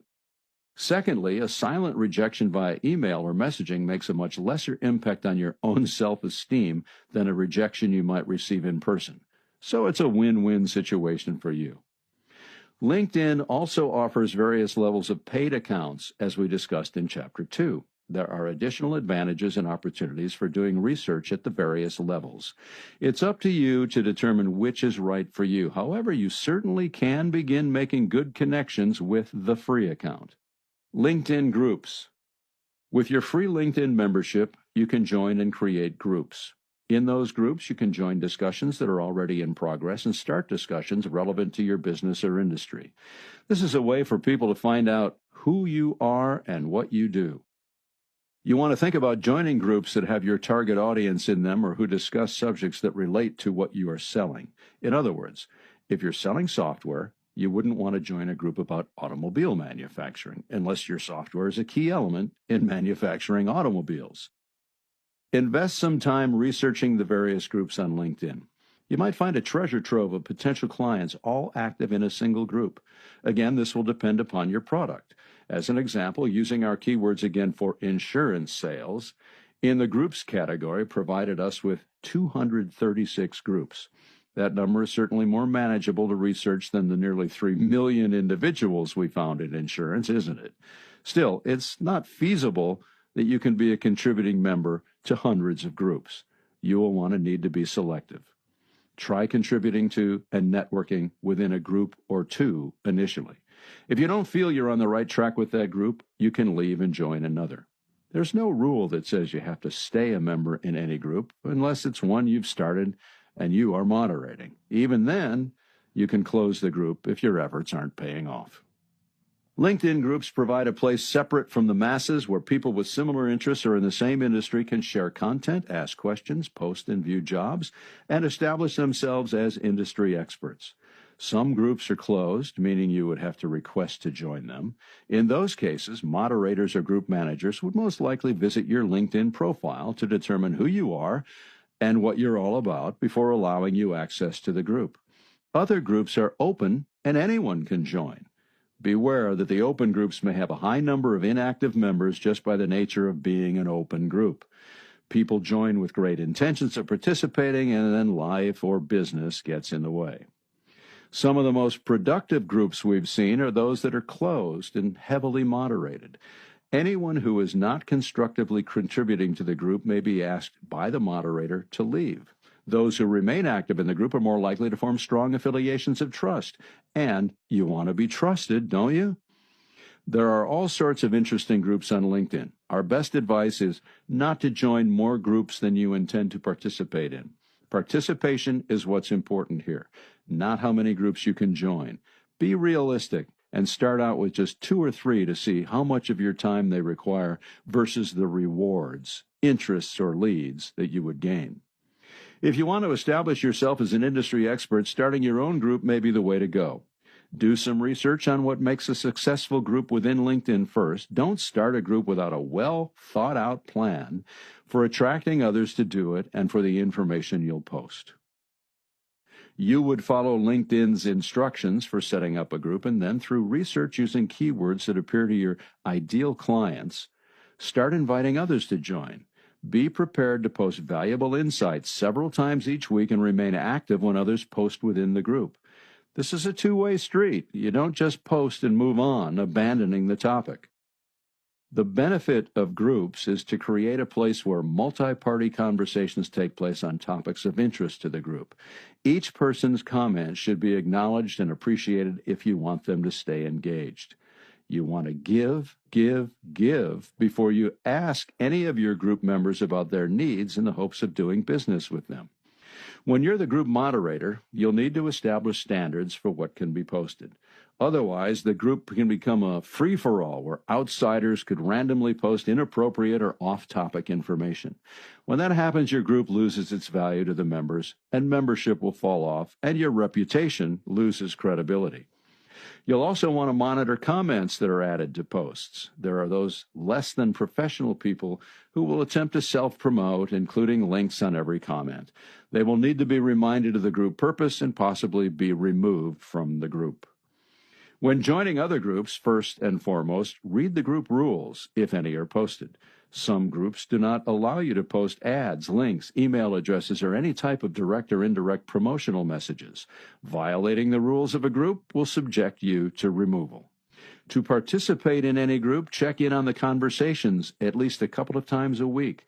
Schedule a time frame for doing this during non-sales hours. Beware of getting lost in conversations and wasting time. Set a timer if you have to. Provide valuable feedback or contributions on topics that fall into your area of knowledge. Don't just sell your product. If the group rules allow you to post about it, sell yourself as a valuable resource first, but again, not blatantly. These are professional groups and should be treated as such. Once you start joining and developing groups, there are ways to share updates from your profile to all the groups at one time. This is a great way to create a bit of PR for yourself. The key with groups is to keep them updated with fresh discussions and follow up within a day or so of any discussions you've started or joined. You can set your profile to send you an email anytime there's an update to a conversation you're following. That feature alone saves you time and energy. You can quickly read the email and decide if the other people's comments would benefit from further input from you. Participating in groups is a nice way to establish and grow your credibility. However, depending on the group, it can be a rather time-consuming method of gaining leads and new business. Your decisions regarding participation will depend once again on your product and the length of time it usually takes to generate a sale. With some products, the sales process can take years. If cultivating relationships over time is the norm for you, the group method may serve you well. If your product is something that decisions are made about rather quickly, you may want to stick with connecting to individual decision makers instead of working with the group. LinkedIn Pro Finder. LinkedIn offers a professional services marketplace that helps you find the best freelance or independent professionals in your area. At the writing of this book, it's only available in the United States and within specific service categories. If you're a freelancer or independent professional, you can apply to be a service provider. As a service provider, you can search out people who are requesting your type of service and submit proposals to them. You can submit up to 10 free proposals in response to project requests within ProFinder. After 10 proposals are submitted, you will be prompted to upgrade to a premium business subscription or higher in order to continue sending unlimited proposals within ProFinder. Posers and imposters. It's important to be aware of posers and imposters online. We've all heard stories of people enhancing their resumes when job seeking. The same thing occurs online. While it's important to put your best self out there, as we discussed in Chapter 2, not everyone operates according to the instructions we're recommending in this book. Like it or not, there are some folks online who are not who they say they are. Just because someone pops up from your keyword search doesn't mean they are really an ideal client for you. You will need to dig deeper. Start by reading the entire profile of those you think might match your ideal client demographic. Believe it or not, some less than professional people have set up fake accounts to do who knows what, perhaps contacting you and gaining some of your direct contact information for unscrupulous reasons. Stock photography companies have discovered that some of their model photos have been used as profile photos on LinkedIn accounts. Also, there are accounts where the person states that they have an MBA or PhD, but doesn't list the schools they're from in the education section of their profile. An incomplete profile is a red flag that the person might not be who they say they are. Also, if someone is a new member of LinkedIn, let's say their profile has existed less than a few months, that's another red flag. Check to see how many connections your potential lead has. If it's fewer than 50, they aren't really working the system well. Wouldn't you think anyone in business, even if they're new to business, knows at least 50 other professionals out of the 450+ million members there? If you receive an invitation to join a network or group from someone who is not in your connections list, it might be wise to ignore it at first. It's likely they're simply harvesting information for mailing lists, perhaps for all the royalty in Africa who want you to help them move their family money into the United States, aka scams. Once you accept an invitation in LinkedIn to connect or join a group, the information you put on your personal profile is now in the hands of those folks. That's why it's recommended that you stick to providing business information online and not your personal data. Another checkpoint for you is to look at the email address for the connection. Is it at a company name, or is it at Gmail, at Yahoo, or other free accounts? Serious business professionals are more likely to use their company names in their email addresses. You can always check someone out by Googling them. Google will usually pull up the most active and frequent listings for a name. For business professionals, their LinkedIn profiles will usually show up in the first 5 search results. Check out the company page of where they say they work. Does their information jive with the type of business the company is in? If the person also pops up as having a Facebook page or a Twitter account, compare the information on them. If they match, it's likely that the person is for real. The fakers won't go to that much effort to create multiple fake accounts and tie them together. Sadly, they don't have to because too many people are still naive to the devious ways of some in the online world. Don't prejudge. Just because you know how important it is to have a great presence online doesn't mean everyone else has read this book and knows our little secrets. They may not know how to create a complete professional profile, or in the case of executives, they may have someone else create their profiles for them who can't fill in all the blanks in the various sections of the social platforms. Because of that, some of your potential clients may not look their part. You might find a vice president of marketing in a photo wearing a Hawaiian shirt and lei. The coworker or assistant who helped set up the profile may have thought it was fine to use because it was taken at a company event. If the photo doesn't quite match your expectations, don't prejudge. Dig deeper into their profiles instead. Here's another sidebar from Dan. I work with a client who is a very successful, internationally known professional business coach to CEOs and upper executives in some of the largest companies in the world. Our first meeting was on his 87-acre horse farm. At that first meeting, his attire consisted of jeans, a casual dress shirt, and Native American jewelry. His hair was pulled back into a ponytail, and it fell approximately a foot below his collar. He conducts all his training sessions wearing similar attire and requests that his trainees dress casually as well. I was impressed with the way he carried himself, his level of intelligence, and how comfortable he was to be around. Many of his clients meet with him there at his ranch. Had I judged his ability to take advantage of my services by his profile photo, I may have hesitated to contact him because he didn't fit the picture I had in my mind of an ideal client. By the way, his first video addresses his unique attire and heritage, so his online perception is not misjudged or misinterpreted by others. Not every contact that pops up when you search within your client demographics will be ideal. In fact, few will be what you would call ideal clients. It's your job to learn how to dig out the details on the folks who are as close as possible to your ideal client, and then to connect with them in a professional manner. As a professional in the field of sales, you might already know that it's easy to invest so much of your time in research that your selling day is gone. Schedule a certain block of time each week for research. Set a timer and work the leads you find during that time frame. It's up to you to manage yourself so time doesn't get away from you. What about lead programs and appointment booking services? There are services that will provide you with lists or leads and even set appointments for you based on demographic criteria you provide. Such services can be valuable and save you time in researching leads, but will cost you money. In our experience, even with the demographic information provided, many of the leads were not ideal candidates for our services or not the real decision makers. In a couple of instances, the information provided was dated. Either the lead was no longer with the company or the company itself had moved, been sold, or folded. I think we can agree that things change rapidly in the world today. It'll take some in-depth research on your part to find a company that can provide the most recent information. So why not use that time to go directly after the leads yourself?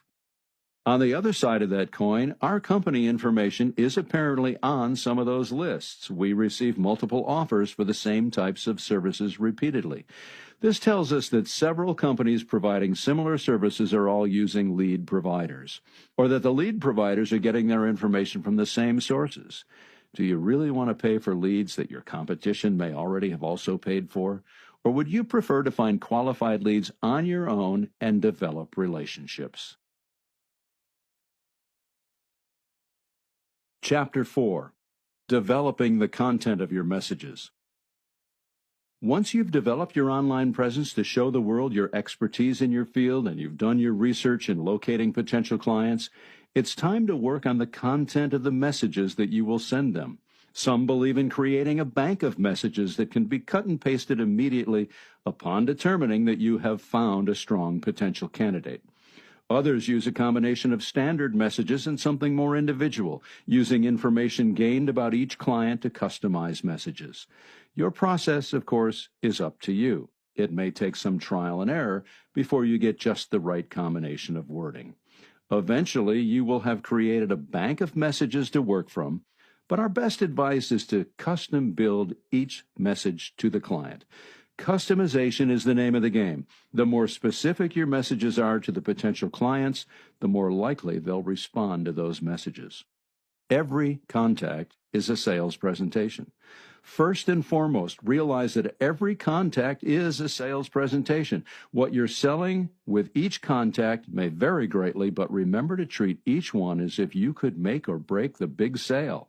Initially, you may be selling your contacts on opening their minds to a new idea, product, or service, your expertise, allowing you to send them information, committing some of their valuable time to allow you to present or demonstrate your offering, your ability to resolve challenges.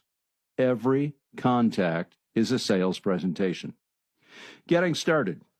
One of the biggest challenges when starting something new is starting. There's that great quote from Lao Tzu, "The journey of 1,000 miles starts with a single step." For some, taking that first step is viewed as a daunting task. They go around and round in the preparation stage but never launch. They either endlessly tweak what they'll use until they believe it to be perfect, they just keep thinking about jumping on the social media bandwagon but never take action. In other words, they think it is a great idea to develop social media strategies, but they don't make it enough of a priority to get her done. It won't be that way for you because we're going now to help you develop your plan and make the first move. Develop your plan. Before developing your plan, be certain that you understand any limitations on solicitations within your industry. In some industries, you can solicit online for recruits to work with your business, but not for clients for your business. In other industries, you cannot offer anything in exchange for creating a business opportunity, such as free samples, reports, and such. Know your industry rules. Then begin with the end in mind. What's your goal for contacting the Joe or Mary Joe Doe you found in your research? The result is most likely having them become a satisfied long-term client. Agreed? And then to refer others to you, of course. But there are many steps in between. With one more step back, think about what needs to happen in the minds of your buyers to make them want to do business with you. They need to like you, trust you, and want to listen to you. They need to be open-minded about the benefits of your product and the quality and value of your brand. They need to buy it emotionally for what it does for them, and they need to have enough information to allow them to rationalize the ownership decision. Stepping back before that aspect of the sales process, they need to be able to make a buying decision. You need to find out if they are the true decision makers and that they have both the need and the money in order to invest in your product. It'll be a rare find that a social profile shows decision maker as someone's title. Purchasing agent or acquisitions manager, maybe, but not all sales are made through purchasing agents, are they? So, you'll need a few questions in your arsenal to determine if what you believe you've found, a decision maker, is true. Your questions can be as simple as these. Who, other than yourself, would be involved in a purchasing decision? What is the procedure your company or committee uses when making purchases such as this? And with one more step backwards, you find your starting point, the introductory message where you need to make a powerful, positive first impression and build curiosity to know more. In other words, you want to begin what will become an engaging sales conversation. When and how to contact people. On average, it takes 6 contacts with someone before they remember who you are and what you're all about, unless your initial contacts are in quick succession or have resulted in an engaging conversation or even a sale. The frequency of your contacts with clients will depend on the product you offer. You don't want to be viewed as being a pest, but you also don't want to reach out so infrequently that another salesperson jumps in the line and gets that sale. So, give some serious thought to what would be appropriate for your type of business product. If you're not sure, ask a few others in your company or your industry, or look back on previous sales that you've made. What feels right is the amount of time between contacts with your current clients. Use that as a benchmark going forward. Then, start writing out your plan. This can be done by hand, in your CRM, or a spreadsheet, or even on a calendar. Just get it down somewhere. The purpose of this is the same as with setting a goal. Until it's in writing, it's not real. It's just a thought, a wish, or a dream. Make your plan real, just like a set of blueprints is the plan to make a building become real. Note that your plan need not be overly elaborate at the beginning or carved in stone. You will refine it as you learn more about your potential clients and as you gain feedback from them. Here's an example. Goal number 1, to reach out to 100 new potential clients each week through social networks and online avenues. Set aside a non-selling hour as soon as possible to begin researching folks in your ideal demographic. Set a timer when you begin and note how many you found when the timer runs out. How many leads did you come up with? Do the math and determine how many hours it will take you each week to find those 100 new potential clients for your plan. It'll take longer to find people at first, but once you get into the groove of doing your research, the time required to find the right people will decrease. Block out time in your weekly schedule to allow for searching out the right number of leads. If you only found a few in your first hour, you either need to lower your expectations of how many people you can realistically reach out to or get better at searching. On the other side of the equation, beware of overcommitting yourself. Let's say that Through proper research, out of the 100 new potential clients you find, you end up with 30 who are all interested now. Can you feasibly handle effectively communicating with that many at a time and still perform your other duties? Setting goals that are realistic, yet make you stretch is best. Take your time figuring out what will work best for you. Don't overcommit. Goal 2. Add 50 new people to each of my active social media platforms each week. This can be done pretty quickly in either 30 minutes a week or 5 to 6 minutes per day. Most of the social platforms are kind enough to make recommendations for you. For example, if your ideal client is in the financial services industry, start following a few financial services professionals on Twitter. Before you know it, Twitter will make recommendations of other financial service industry people for you to follow each time you log into your account. The same goes for Facebook. When you like several company pages in similar industries, Facebook will suggest other similar pages. LinkedIn will also make recommendations in the form of people you may know on your network tab. Many of these recommendations are for people who are connected to others you already have in your network. These recommendations features can tremendously shorten your time frame for finding potential clients. The goal of social platforms is to get and keep you engaged with like-minded people. Doing so keeps you in their platforms, right?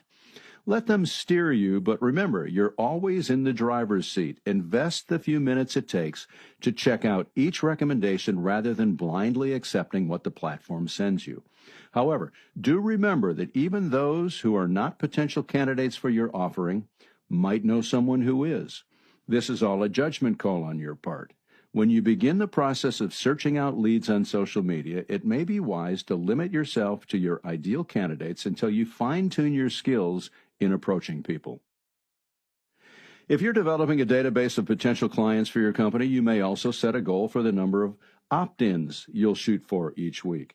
In this case, you'll be saying or doing something to entice people to want to engage with your company online.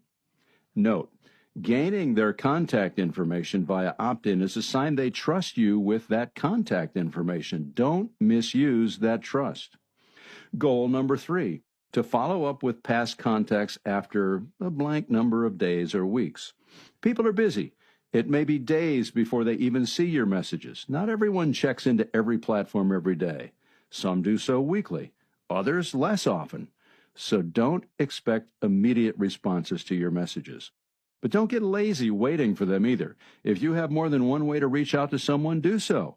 There's nothing wrong with sending a message via LinkedIn, then if you haven't heard back from them, to message them via Twitter. Hi, Joe. I sent you a message on LinkedIn on June 23rd. What'd you think about it? Something that simple may spur Joe to check his more detailed messages on LinkedIn, yours included. What to send? What are you going to say or write to these people to make a quick connection? You're going to introduce yourself, tell them how you found their information, and or tell them why you think it might be wise for you and them to get in contact with each other. This is where you would highlight your most powerful benefit, as they might see it. And you'll ask them a question, either something you need the answer to or a question to provoke thought on their part. Then you'll wait for or listen to their feedback and choose your next steps accordingly. In the world of social selling, it's important to be brief, to the point, and extremely courteous.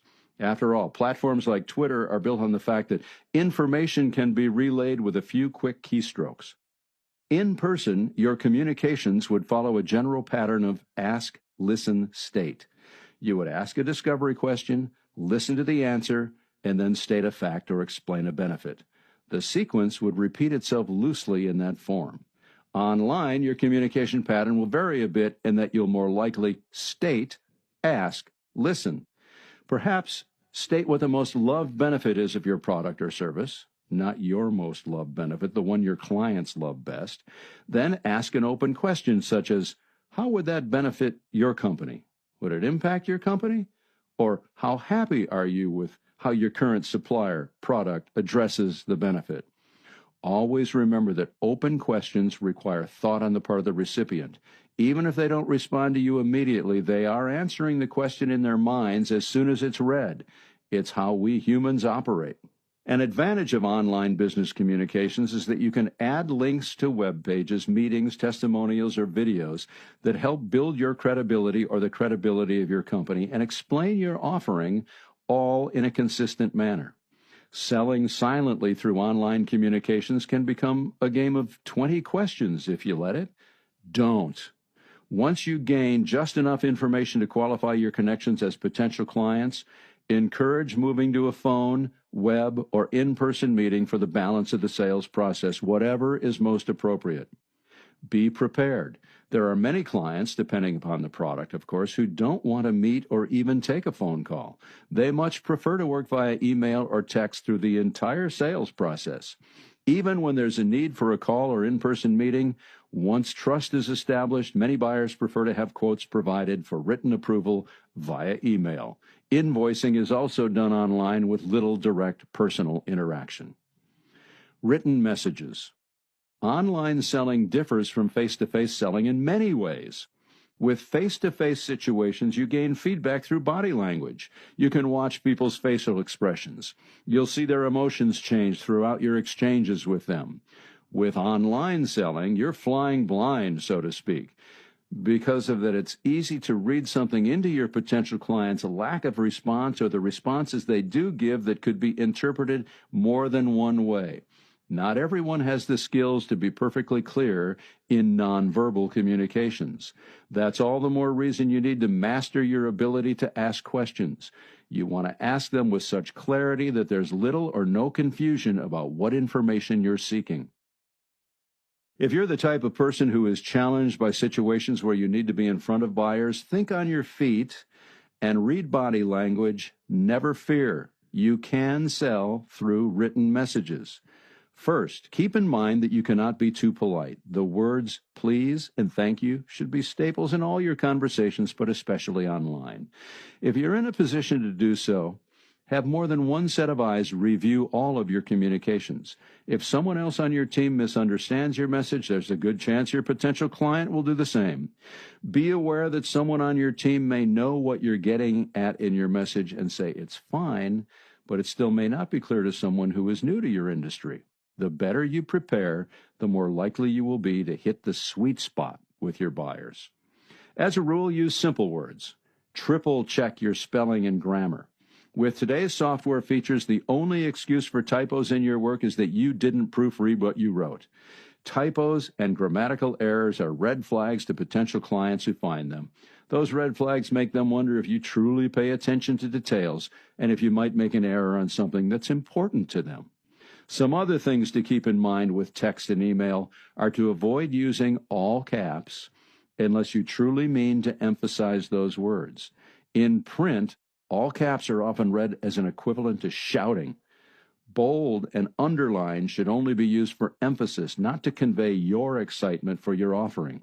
They can be misinterpreted as overeagerness or be considered pushy. Here's an example below. Wrong way.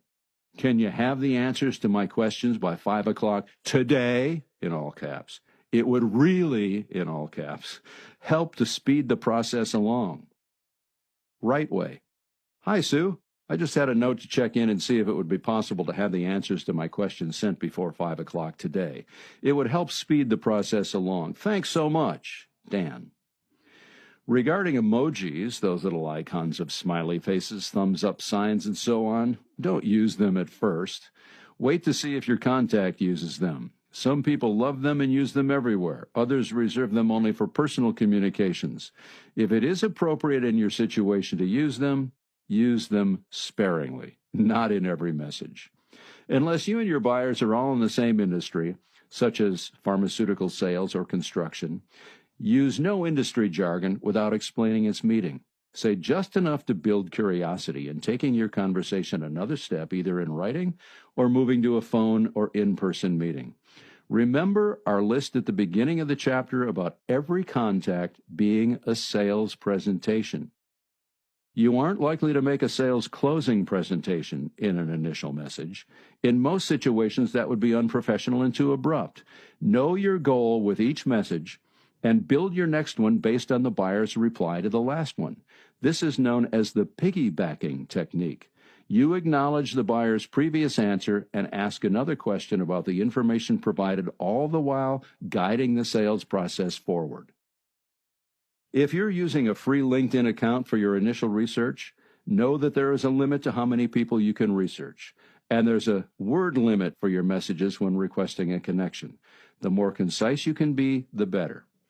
As communication professionals, we are always on the lookout for great examples of clear messages and novel approaches, as well as poor examples to learn from.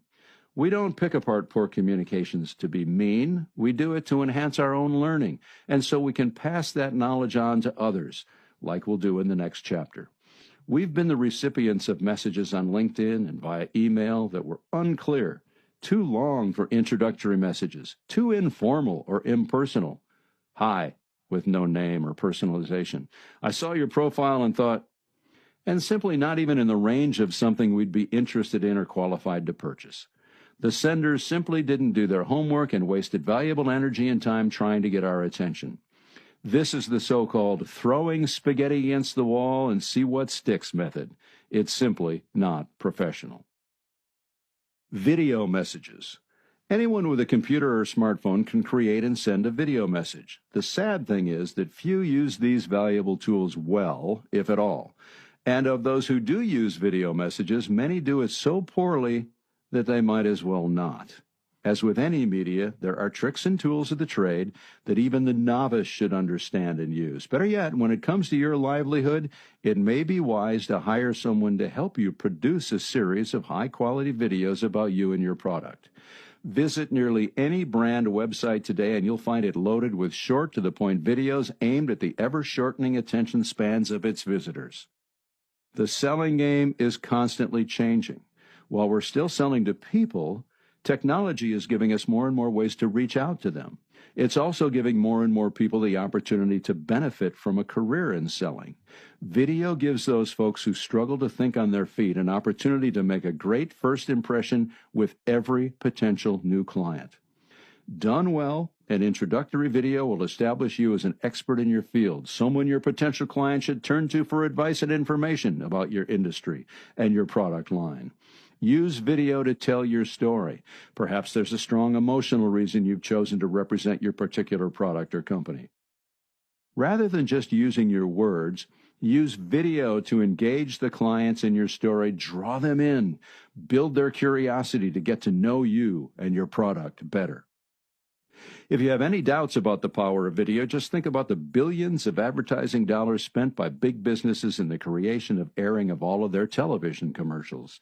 Some studies put the numbers at 15 minutes of every hour of broadcast television time for commercial spots.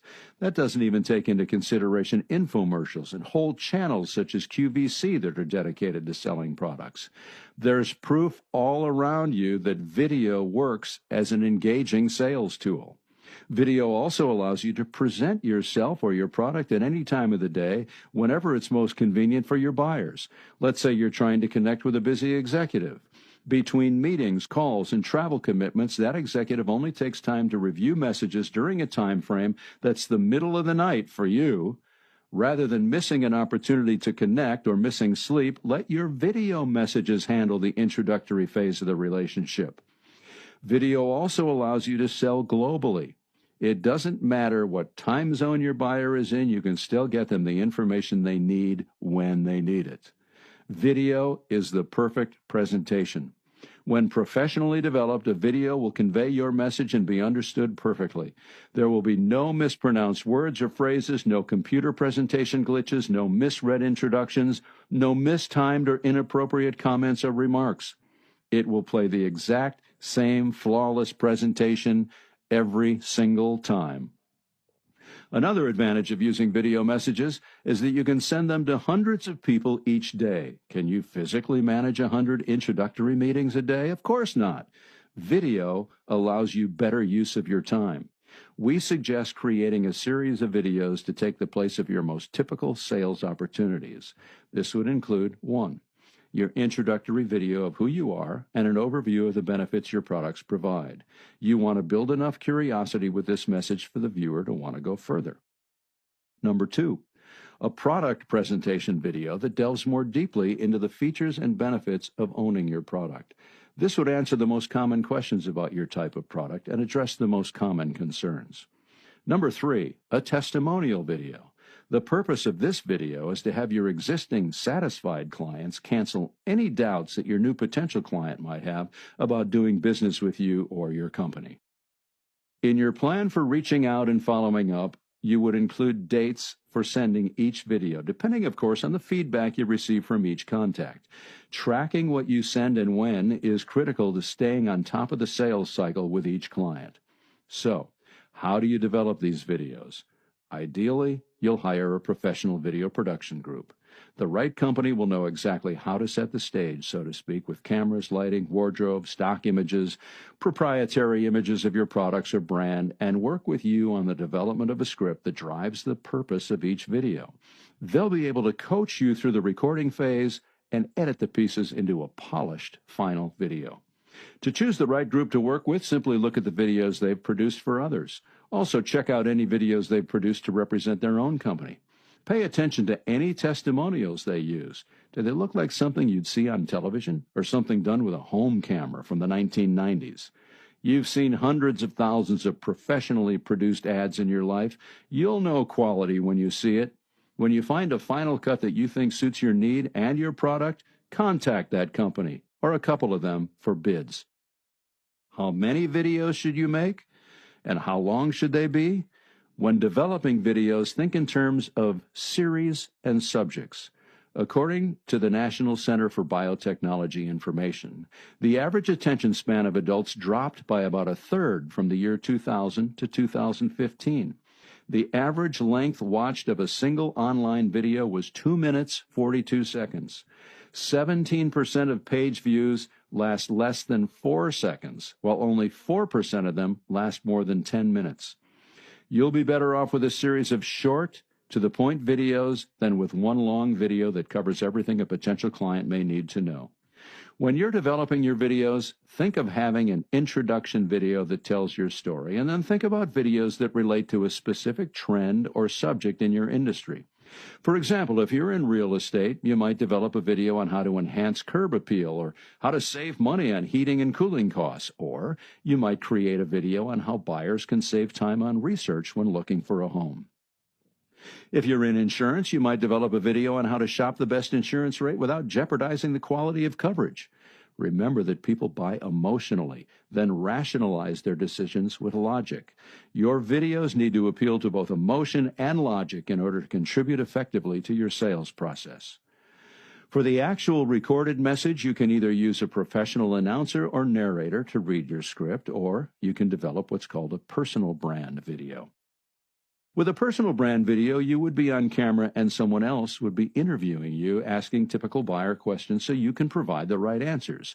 You've probably seen this done on a broadcast television show such as 60 Minutes, where there is a camera over the shoulder of each person shooting the questions and answers. That way it appears you're speaking directly into the camera. It's a great way to get over any nervousness about speaking directly into the camera, as a trained actor would. In some cases, the interviewer would be off camera completely. A video professional could help you choose what will best suit your needs. During editing, your production company would only use the best cuts. They would also add your name, logo, and contact information to the screen, and little of what we like to call video magic, style elements to make your video as professional as anything you'd seen on television. Here's something to consider.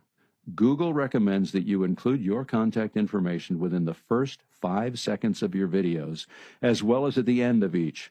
Some people will seek out your videos just for that contact information and click away. Others might not think they want it in the beginning, but change their minds after viewing the entire video.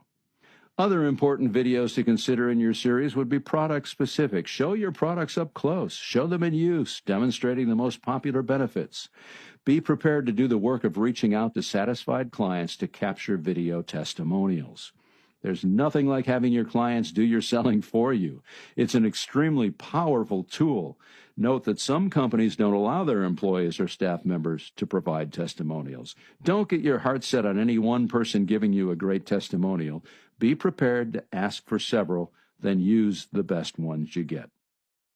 Once your videos are complete, we recommend that you set up a YouTube channel for hosting them.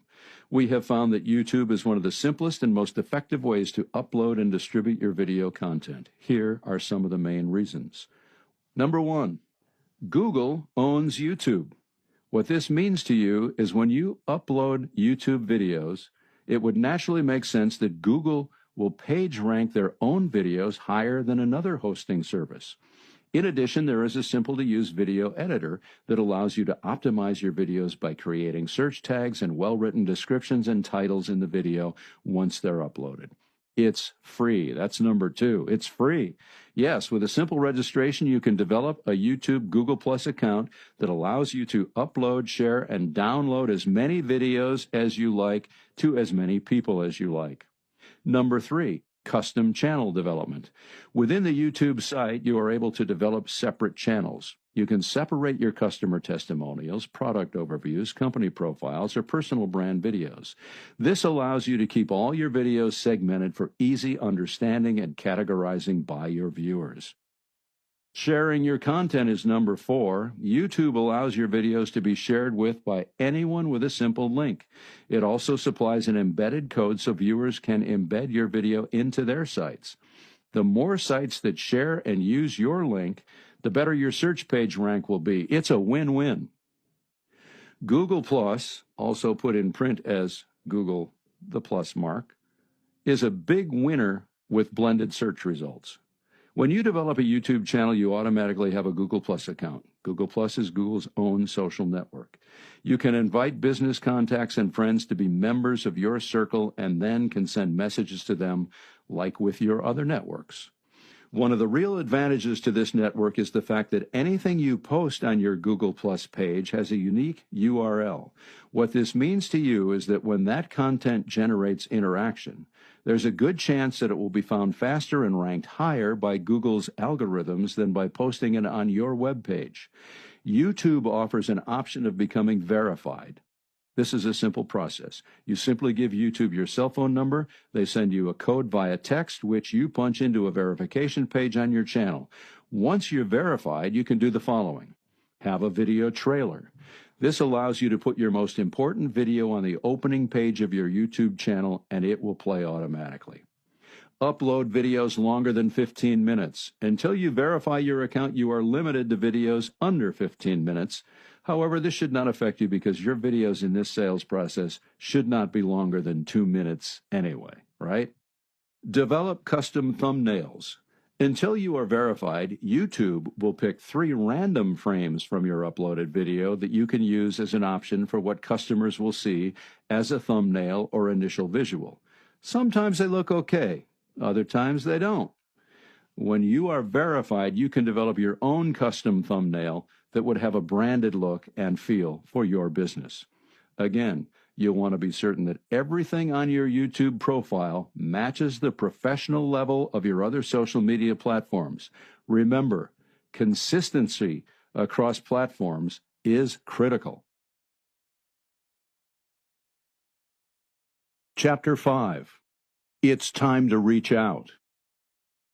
When your research shows someone to be a good potential candidate for your offering, or at least a strong starting point for an introduction to a decision maker, it's important to build rapport with a soft touch rather than going straight for a sale. Be prepared to spoon-feed them information about the benefits of your product, your brand, and yourself. Think of your approach like dating. You wouldn't go straight to, "Will you marry me?" before you even go on a first date. Don't go for the sale before building rapport and ensuring your product really is a good solution for their needs. There's nothing more annoying than connecting with someone on social media and then having their first communication back to you be a full-blown sales presentation, something they've cut and pasted rather than investing the time to get to know you and your specific needs. That's a good way to get unconnected, unfriended, unliked, and potentially blackballed within that person's circle of influence. Remember, even though you're communicating silently, you're still involved in a sales process. The process doesn't begin with presentation. It begins with establishing rapport. This is especially true when you're new in sales. The urge to tell how great your product is can be overwhelming. You're excited and enthusiastic about your company and what you sell. We were new salespeople once. We get it, and it is a good thing. But it is critical to fight that urge and keep the details to yourself until the timing is right. Let out your enthusiasm for your product in small doses so your buyer can keep up and hopefully join you on that bandwagon. Sending too much information on an initial contact is unprofessional. It is likely to do little more than raise defense barriers in the person you're hoping to engage. At worst, it will lead to having your messages deleted without reply. You wouldn't give a full-on sales presentation to someone you just met in person. Don't do it online either. Your primary goal when meeting someone new is always to help them to like you, trust you, and want to listen to you. It's a process. The process doesn't change with the medium. Only your method of delivery changes. Before you begin reaching out, please note that only amateurs send messages out blindly. You've probably received and deleted your share of them. They usually begin with "hi there" or just "hi." Some people seem to think formality will make you forget they're not personalizing your message by using the good old "to whom it may concern." Who in their right mind, having decision-making power, would take this seriously? You would have a better chance of selling by opening your front door and yelling, "Will somebody please buy my stuff?" If you're serious about your sales career and truly care about people, you'll do the work necessary to develop quality contacts in a professional manner, and you'll be positively rewarded for your extra effort. How formal you are will depend on your industry and the person you're contacting. In some cases, you'll want to open your communication with "Good morning, Mr. Smith." With others, a simple "Hello, Mary" will suffice. When in doubt, we recommend erring on the side of formality. You may make an initial contact with Mr. Smith, but end up with him suggesting you address him as Bob. Having a mindset of providing professional service is a requirement for achieving success in every aspect of the sales process. Help potential clients feel that you're on their side, that your goal is to help them instead of helping yourself financially. Your financial rewards in selling are a byproduct of the service you provide. Always keep that in mind. Offer your potential clients peace of mind, happiness, security, improved health, market share, whatever is appealing to them. Capture their attention. Let's talk about the how-to of capturing the attention of potential clients. The messaging feature on LinkedIn is simple. It shows you the picture and name of the person reaching out to you in the first few words of their message. Simple. Twitter, direct messages, and Facebook Messenger operate similarly. So if the person is already connected to you, there's somewhat of a desire on their part to hear from you. In other words, they're more likely to read your message than discard it. When sending email messages to those with whom you're attempting to build relationships, you'll need to rely on effective subject lines to capture their attention enough that they'll read the rest of the message sooner than later. What's an effective subject line? Well, that will depend on your product and your market. The study of subject lines has become a science in itself. Some experts say they shouldn't be longer than 5 words. Others say 7 to 10 words are fine. Most suggest asking a question to pique curiosity or making a somewhat bold but believable statement regarding a benefit of your product. You can use the positive subject line referring to what the recipient will gain by reading the message, or you can use a negative subject referring to what they will avoid. And then again, there are those experts who suggest using numbers in your subject line, such as 9 ways you're wasting money on janitorial services. That example uses a number and suggests something the operations manager might want to avoid. Determining what's perfectly right for your product and your type of client will likely involve some trial and error. Rather than starting from a blank slate, look at your own email inbox. What subject lines appeal to you and why? Pay attention to your emotional response to each, then analyze the wording.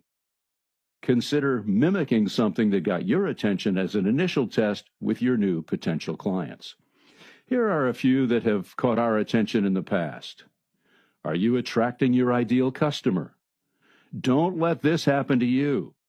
Let's create the perfect ad campaign together. What are your perceptions about life insurance? The next 12 hours. This might blow your mind. news for purchasing agents, important healthcare update. These subject lines have varying appeals to our interest, fear of missing out on something, curiosity to know more, and our sense of urgency. Mentally put yourself in your ideal client's position and write subject lines that are of interest or importance to them. What to say first? Experience has shown that a few courteous sentences and a brief video, as discussed in Chapter 4, can get you farther along the rapport-building process than even a well-crafted 3-page written presentation. Something as simple as this has been proven to work quite well. Number 1, hello, insert their first name. Hello, Bob. Thanks for joining my network, liking my page, following me, connecting. I look forward to getting to know you and your business better and hopefully building a mutually beneficial relationship. Please send me more information on the service you provide. To help you learn a bit more of what my company and I do, you'll find a link to a brief overview video below. Please let me know what questions you have after reviewing it.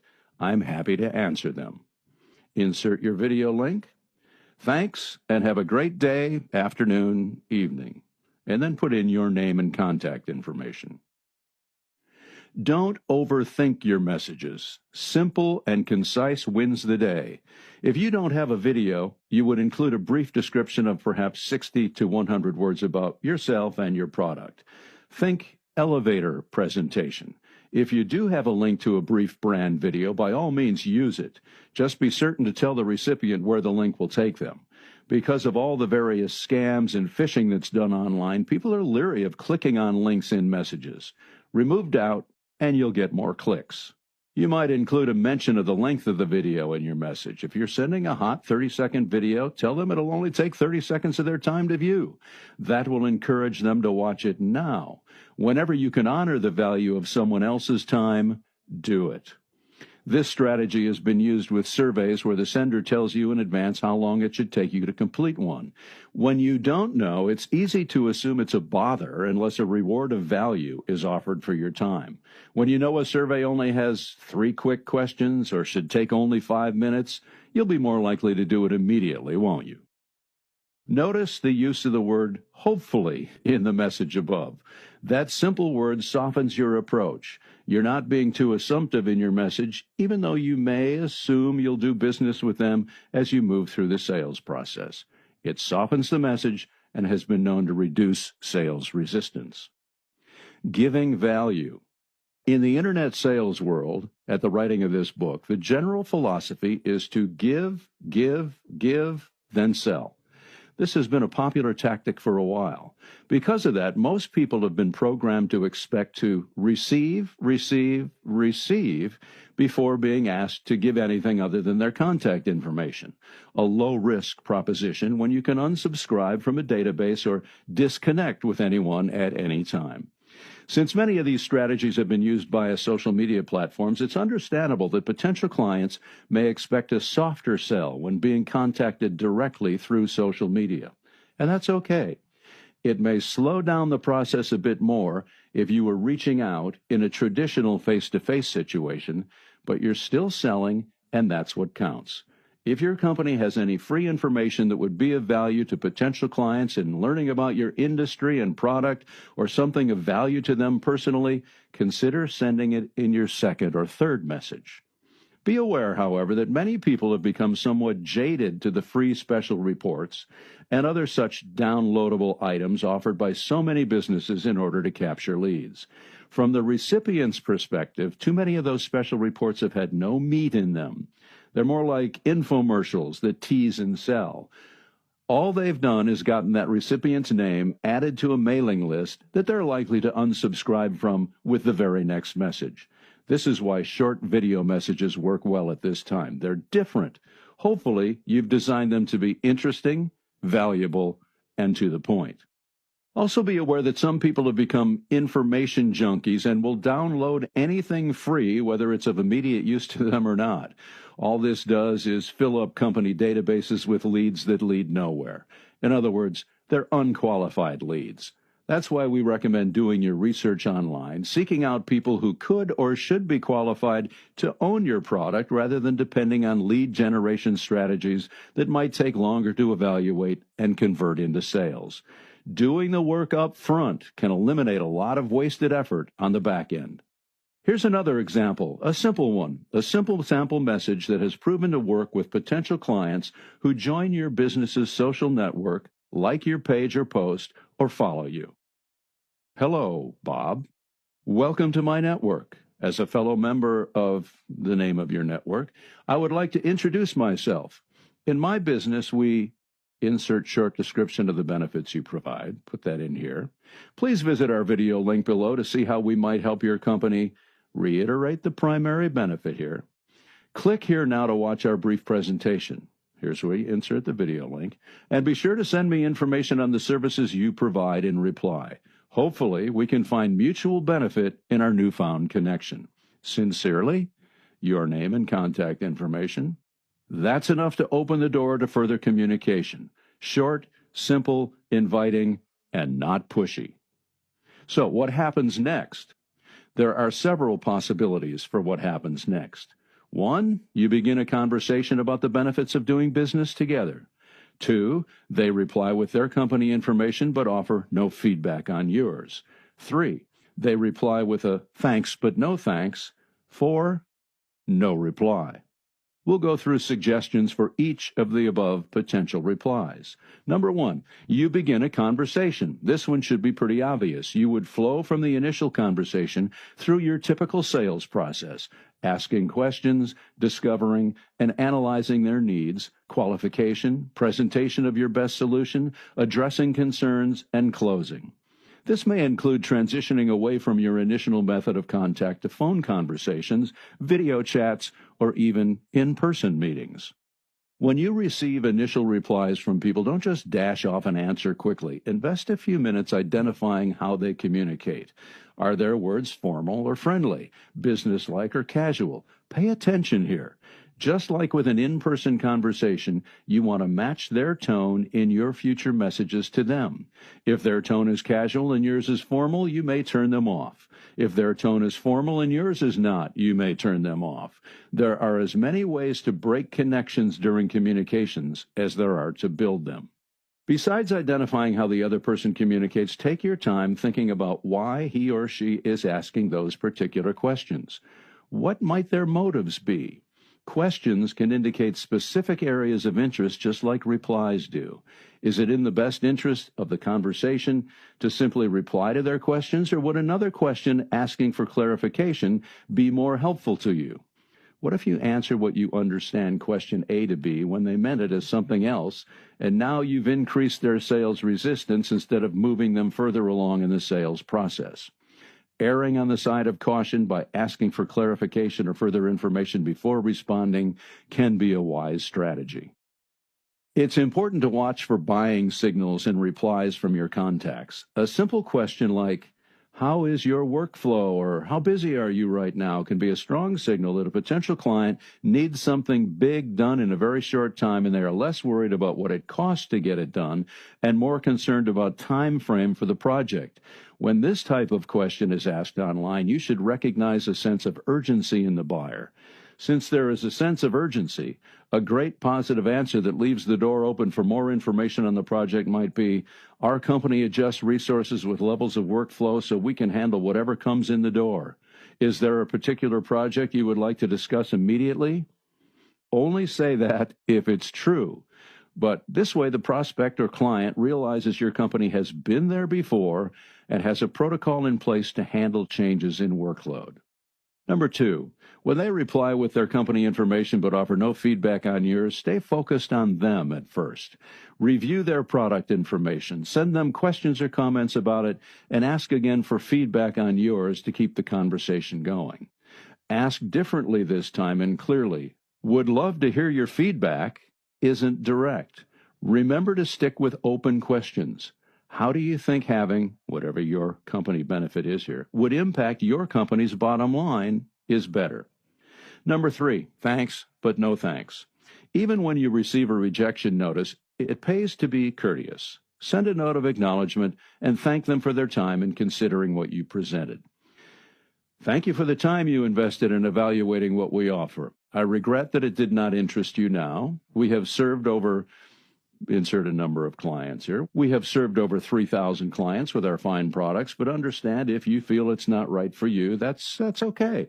When things change or if you require further information, please let me know. I'll be happy to keep you posted on new developments and changes in our offering that might benefit you. By gently suggesting how valuable your offering has been to others, this person may be motivated to take another look, or a first look if they really just brushed you off initially. You're subtly encouraging them to fear missing out on something that everyone else is benefiting from, known as FOMO, fear of missing out. This can be a strong motivator for people to dig deeper into your benefits. Assumptively offering to keep them informed is part of sales. Things change. People's needs change. They may even have a conversation with an associate in which the associate has a need that you can resolve.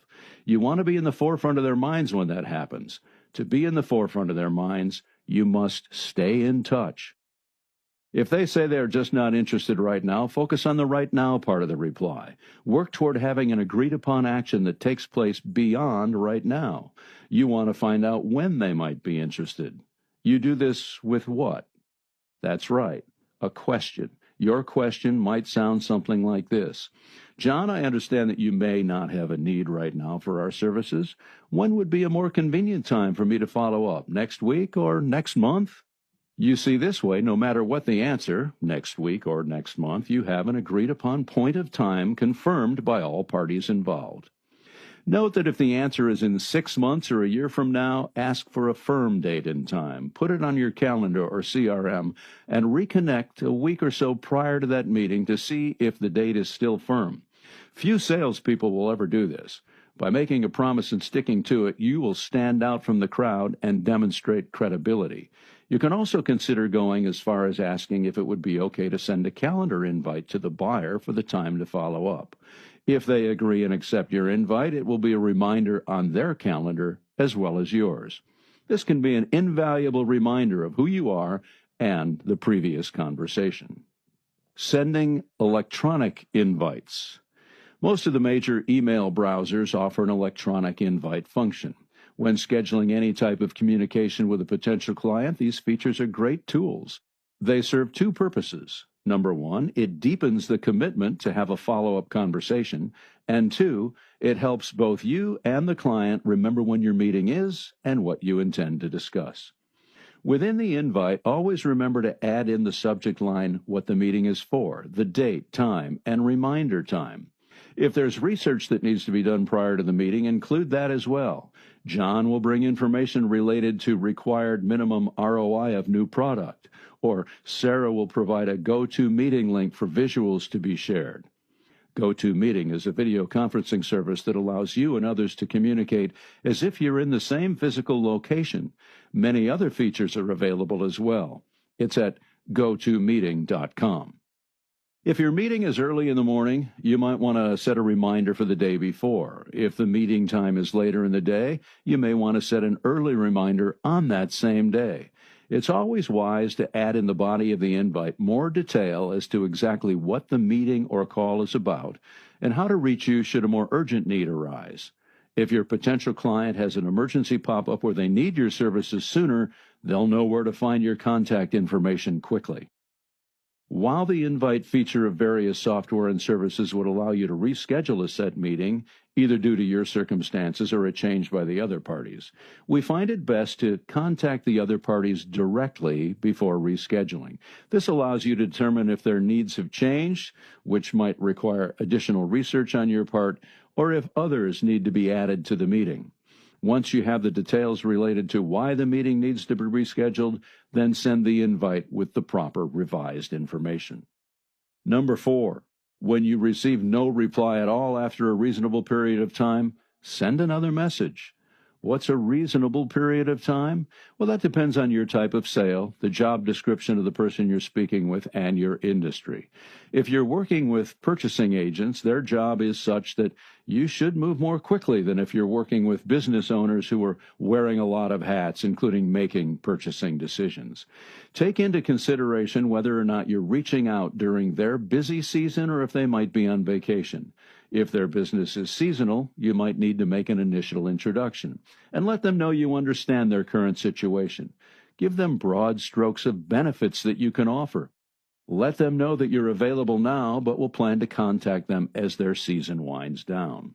When sending a follow-up email after a no-reply situation, consider using a subject line of, "Did you miss this?" or "Here's the information you requested."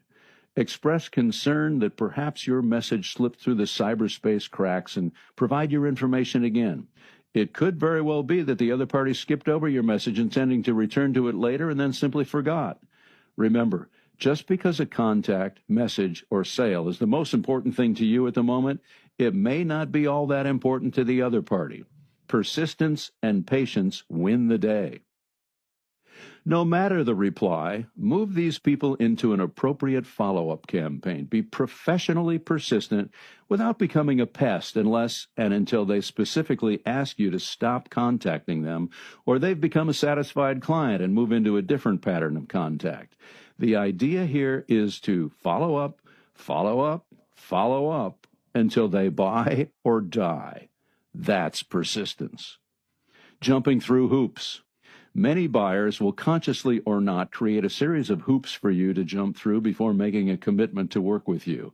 This is a normal part of the sales process. It's the step where you earn their trust. No one will buy from you if they don't trust you. They're trying to get a feel for whether what you're saying matches what the product will deliver. It's where the old saying, "the devil is in the details," is extremely important. You must be professionally persistent and prove you are worthy of their business. Remember, the other parties are judging you with every contact. They'll notice if you spell their name or company name incorrectly. They may even go so far as to judge you on any spelling errors in your communications. Make an incorrect reference to what their company does, where it's located, or any dates that are mentioned in their communications to you. Forget to include an attachment or link in a message. Forget to copy all the involved parties on messages. Know when and when not to use reply all is important. As a professional, rarely will any of these hoops be too complicated for you. You'll do your very best in every communication, no matter what. Methods of contact.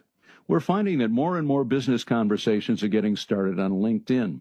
Once you've connected with a potential client, it's easy to reach them via their LinkedIn account messaging. However, remember that once connected, you'll gain access to contact information which may include an alternate email address. If your LinkedIn messages are not being replied to, consider using those alternate means. Do yourself a favor and ask all your contacts early on how they prefer to communicate. It could be that someone else monitors their LinkedIn account and they prefer being reached directly by that alternate email address or by phone. That other contact information is there for a reason. Don't ignore it. When a customer asks you in a social network to please contact them via their business or personal email address, this is a surefire sign that they are interested in what you have to say or what you're offering. This may be an email address that no one else has that you have become privy to, so keep this in mind and make sure you follow up right away with whatever they're asking for. If a potential client doesn't reply when you use an alternate email address, even one they ask you to use, wait what you believe to be a reasonable amount of time based on your previous communications, the depth of relationship, and any urgency factors that come into play. Send a second message. Then swing back to the original social platform used and ask if they received the email you sent. This could read something like, "Hi, Ryan. I sent an email to the address you requested yesterday, and I just wanted to follow up to make sure you got it." 9 times out of 10, they will reply with yes. However, I just didn't have a chance to review it yet. You would then ask how long they need and get a commitment for your next follow-up date. There is that chance that your message got caught in a spam filter or sent to their junk folder. It happens. You, as a professional, don't take any chances. You may even go so far as to suggest they add your name and email address to their safe senders list, contacts folder, or any other list that prevents your messages from getting blocked. Whatever you do, don't just ignore it if they don't respond to you. They would not have taken the time out of their day to give you this email address if they didn't have an interest. Social means fun, or does it? It can be fun to adopt new means of communication when they become available. However, to be truly successful, you'll want to be fluent in all forms of communication. This book is mainly about communicating via social media, which is primarily keyboard-based, the written word. In many cases, the social aspect of social media means the communication is less formal than, say, a snail mail letter or formal proposal. Let's face it, brevity is most important when messaging someone via Twitter or text. Facebook Messenger lends itself to less formal communication as well because you're already friends, right? Still, your choice of words is critical. Just because these messages are less formal and usually short doesn't mean you should get in a habit of dashing them off. All written business communications deserve focused attention to ensure you're delivering the messages you really want to deliver. It's still important to read your messages before hitting send to ensure there are no typographical errors, that you haven't misspoken or relayed information in such a way that it could be misinterpreted. Quality over quantity is the rule of thumb when communicating via social platforms. In the course of business, you may encounter decision makers who are fine initially with social communication, but prefer more formal communication when it's time to get down to business. To succeed with them, you'll need to speak their more formal business language. You may have to prepare proposals or submit requests for proposals, RFPs, to gain an opportunity of doing business with them. There are forms and styles of communicating that just don't fit the social format. It's important to understand the difference and polish your skills for each method. This is where the F words come into play.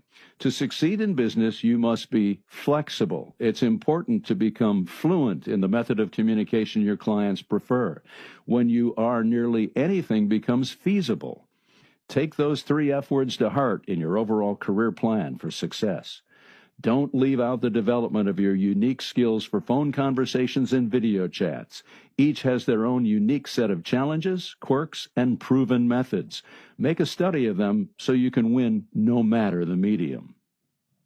Follow-up messages. When following up, it's important to review everything you have learned about your potential client thus far. Also, review what you have previously sent. You want to have all that information fresh in your mind so you don't misspeak or attempt to direct the conversation on a path that the contact already dismissed as unimportant to them. This is just good sales practice. Next, realize that your contact is not very likely to go through these steps prior to your next communication. They'll have other projects or challenges on their minds, even if they've agreed upon a date and time for this next communication. So, your number one goal will be to set the stage before moving forward. Your message might follow this pattern. Hello, Bob. Let me begin by thanking you for your time. When we last connected, the topic of our communication was, and insert the topic there, you had an interest in or concern about, and insert that topic. Since that time, I've done some further research, and I'm happy to share with you, and here's where you give the resolution or answer. In addition, I'm excited to share with you here a new item of interest or product review or testimonial. I'm happy to discuss this further on the phone, in person on give a specific date and time, and then another specific date and time. Which would be more convenient for you? Sincerely, your name and contact information. You want to take baby steps as you move into establishing trust. Set the stage. Reestablish the basis for the relationship by referring to important past topics discussed. Move forward. Please note that the line that begins with in addition, when you can indicate that you have something new of interest to share, you will increase the likelihood that the buyer keeps their commitment to the contact. The same goes for when you tell them how much work you've done to prepare for the contact. They'll feel less inclined to cancel on you at the last minute. Developing and sending proposals. After you make contact, develop rapport, and go through the sales qualification process, it's time to develop a proposal, send it, and close it online. This is most likely the pattern when your client is somewhere that you are unable to meet with them face-to-face due to distance, availability, or their preference of how to conduct business. The qualification step is probably the most crucial to your success in closing online. No matter how much they like you from the rapport building step, if you send them a proposal that doesn't reflect their need, their time frame, or their budget, your chances of closing are slim. On the other hand, when you get all of your questions answered before creating and sending a proposal, you can often close online much faster than in person. When developing larger proposals, make sure you cover every detail that was discussed in prior meetings with your buyers. Make it super simple for them to understand, yet detailed enough for someone who wasn't involved in the previous phases of the sales process to understand. Leave absolutely no doubt of what is being presented. An advantage to online selling is the ability to embed videos and other interactive information within your proposal. For example, if you're sending a presentation on insurance, you can embed a link, a video that helps support a specific point within your proposal. Adding a section of video customer testimonials can also be a great way to push the project commitment over the top. You can also add customer testimonials that reinforce how wonderful you and your company are. When your proposal is complete, make sure you have several people review it for readability, spelling, and grammar. Also, be aware of the size of the document. Some email programs limit the size of attached files. Some social media platforms do too. If your proposal ends up being a large document, you may want to send it to the client via an online service such as Dropbox or SendSpace. They're file hosting services that help you share large files. When sending your email message with a proposal, make sure you add a test close, or call to action. Below is one that has often worked. Hello, Bob. It was a pleasure speaking with you last week. Attached is our proposal for your new fill in the blank here.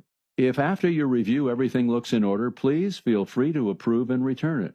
And as always, if you have any questions, please feel free to contact me at your convenience. We look forward to working with you in the near future. I will touch base with you, name a specific date, if I don't hear from you sooner. Thanks.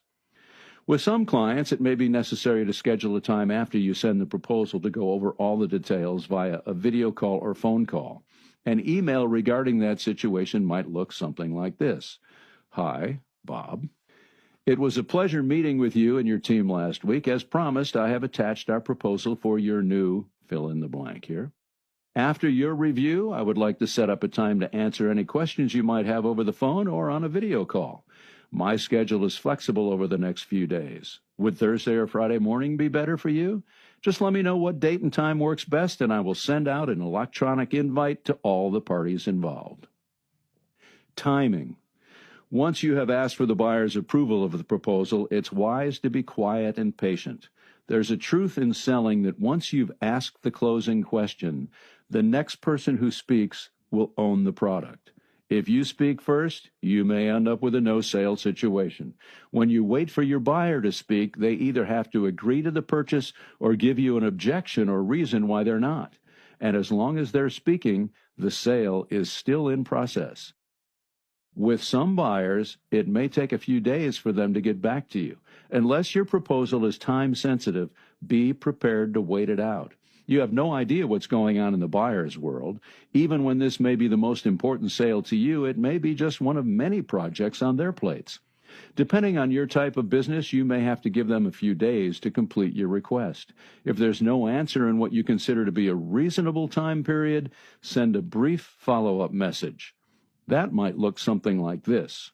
Hi, Bob. I hope all is well with you. I'm reaching out today to see when you plan to review the proposal I sent on, last Thursday or whenever it was, and if you already have, to answer any questions. Thanks.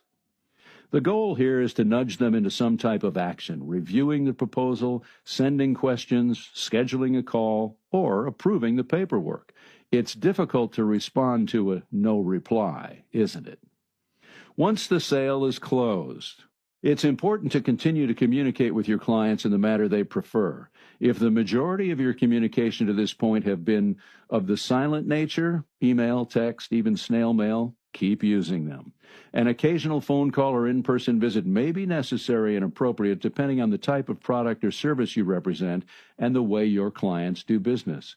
If your clients are nightclubs on the West Coast, and you're in Portland, Maine, it's not likely you'll be up and at 'em in the middle of their workday, is it? The same goes for international clients you may have. You may literally be worlds apart, but still develop mutually beneficial relationships through email and social media platforms. As we mentioned earlier, you can't be too courteous with others. Immediately after a sale is closed, send a thank you message to your new client. Send them after every repeat order from existing clients, too. While our preference is that you handwrite thank you notes and send them via snail mail, it's better to use email or text than never to send them at all. If you're not comfortable with what you say in a note, here's an example. Use these words until your own flow comfortably. Thank you for giving me the opportunity to serve your needs. We are confident you'll be satisfied with your investment. My goal now is to offer you excellent follow-up service so you'll have no reservations about continuing to do business with us and to refer others who have similar needs as yours. Once you've provided excellent service, you've earned the right to ask for referrals. You can even ask for referrals when people don't buy from you. Surprised? Well, you shouldn't be. You won't close every buyer. For some, the need is just not there, or the timing might not be right. However, when you've done your job well and provided the non-buyer with enough information to make an educated decision, it's not uncommon for them to say, hey, it's not right for us, but my neighbor Jennifer sure could use something like this. And now you've got a new, somewhat pre-qualified lead. No surprises. Keeping buyers informed. Here's an example of an actual email used by Dan in furthering the sales process. As you will see, Dan added just the right amount of sugar to the message, so it is extra polite, but not too sweet or sappy. This way, the customer could swallow the larger investment without walking away from the opportunity. With the right amount of sugar in an email or online correspondence, the buyer not only understands the value you offer, but will respect you for it. Subject: follow up on your video so there are no surprises. Hi, Bob. I wanted to get with you with a ballpark amount to develop your instructional video. Your project manager had mentioned there are likely to be revisions, and we can handle that with no real challenges. I just wanted to make sure there are no surprises because this video is considerably longer than our talking head videos. That being said, we had quoted another client between $3,500 and $4,950 for similar videos. With the revisions, I am estimating closer to that amount in billable editing hours by the time we are done. I just wanted to make sure that's okay with you before we proceed further. And as always, please feel free to contact me to discuss if needed. Thanks again for your business. Dan Portick, owner. The goal of that message was to be very clear in explaining the new ballpark figure and why the amount would be higher than another project done for the same client. The more clarity you can put in the written word, the better. Don't leave room for misinterpretation. Where to keep your leads. Be cautious when using social media platforms to follow up on leads. Many of the social platforms are beginning to develop or already have a lead follow-up system integrated within them in hopes that you will use their paid subscription version exclusively to gather and follow up on all your leads. Be careful not to get caught up with using too many of these. It's always best to try to get your hot leads in one place. We know this can be tricky depending on where and how your buyers like to communicate. However, many of the premium sales software programs like ACT or Salesforce integrate the ability to monitor your prospects' social platforms within their software. This allows you to follow up with your buyers in their environments, yet still keep track of them in the umbrella sales software. It can be easy to misplace a lead or contact if they're scattered throughout numerous social platforms. Try to get them all in one place for ease in tracking your communications with them. If your company maintains a database of leads and clients, learn the protocol for getting your client information into it. That way, your clients will receive the latest news and information your company sends out. At the very least, that information is a conversation starter on your next contact. At most, it may cause your clients to reach out to you with questions or to place another order before your next scheduled contact. Working non-social media leads. Let's say you've recently become active in your local Chamber of Commerce or other similar organization. Chances are that as a member, you may gain access to a membership list. Hopefully, you'll be encountering like-minded individuals and potential clients through this involvement. At first, you'll have common ground with them just through the membership. It's then up to you to go through a process of introducing yourself and seeking commonality where it comes to businesses that might be conducted with or through those other members. If it's appropriate to do so, Consider sending an email or letter of introduction to other members of the group. The purpose of this introductory message is twofold. Briefly share enough information about yourself, your background, your business to pique their interest if there's common ground. Hint: chamber people like working with other chamber people. Other groups have similar tendencies. And 2, request information about them, their business, or interests. Here's a sample of an email that has been very effective.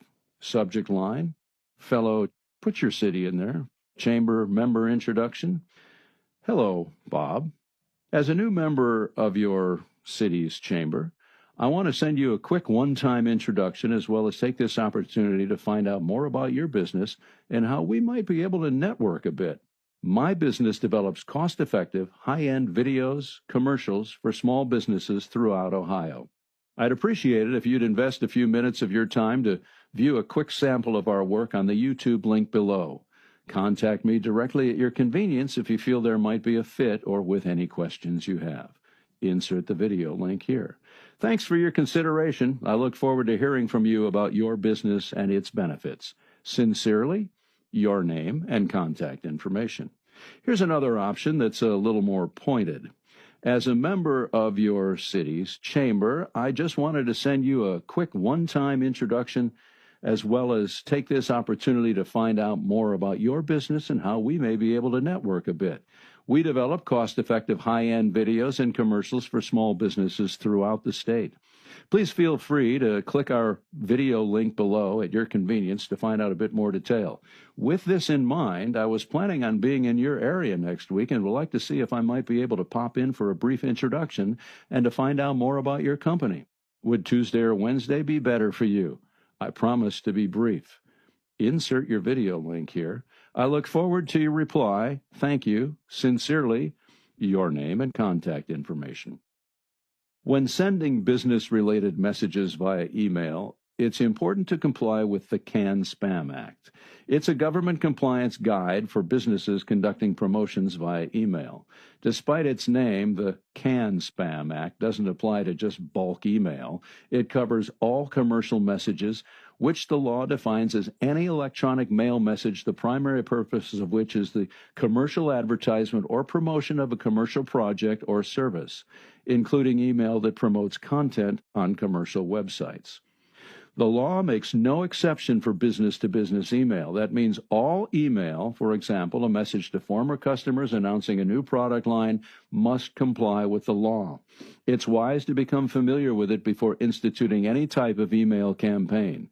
Here's the link to the Act.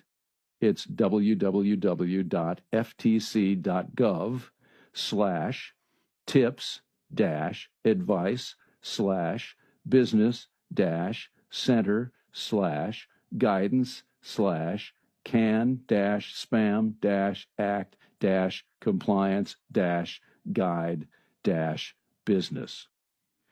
Persistence pays. Once you get a pattern established for finding leads through social media and other means, the time it takes will lessen greatly. The important message relayed throughout this chapter is persistence pays. Develop your system, use it consistently, and stick with it for at least a year. And above all else, be patient. You might ask, how can I be patient if I have sales quotas to meet? Well, that's a good question. The key to developing patience and understanding is quantity and repetition. So let us ask you a question. Would you feel more comfortable and confident working with one client or 10 clients at the same time? The correct answer for true sales professionals is 10, of course. So do the numbers. The more qualified people you connect with, the more conversations you will have, the more proposals you will make, which in turn will evolve into more sales. That is one of the really big advantages to online selling. In person, it is impossible to have a sales conversation with someone in Ohio, Arizona, and Texas at the same time, or even within minutes of each other. However, when communicating with prospects online, this is doable. Being flexible. Social media platforms are still evolving. It's wise to stay in tune with their updates and changes for 2 reasons. 1, new knowledge will help you to find and reach your customers more effectively and efficiently. 2, it allows you to become more of an expert on that social communication platform. While it's your main job to provide a valuable product to your clients, it's also wise to become an expert advisor in their minds. Even if social media communication is off topic, if you help them to do their job better by demonstrating or explaining a new feature you're using, your value to that client or potential clients goes up. While writing this book, we have seen at least 5 changes in the basic forms of social communication networks alone. Continually updating yourself on these changes will serve both you and your customer well.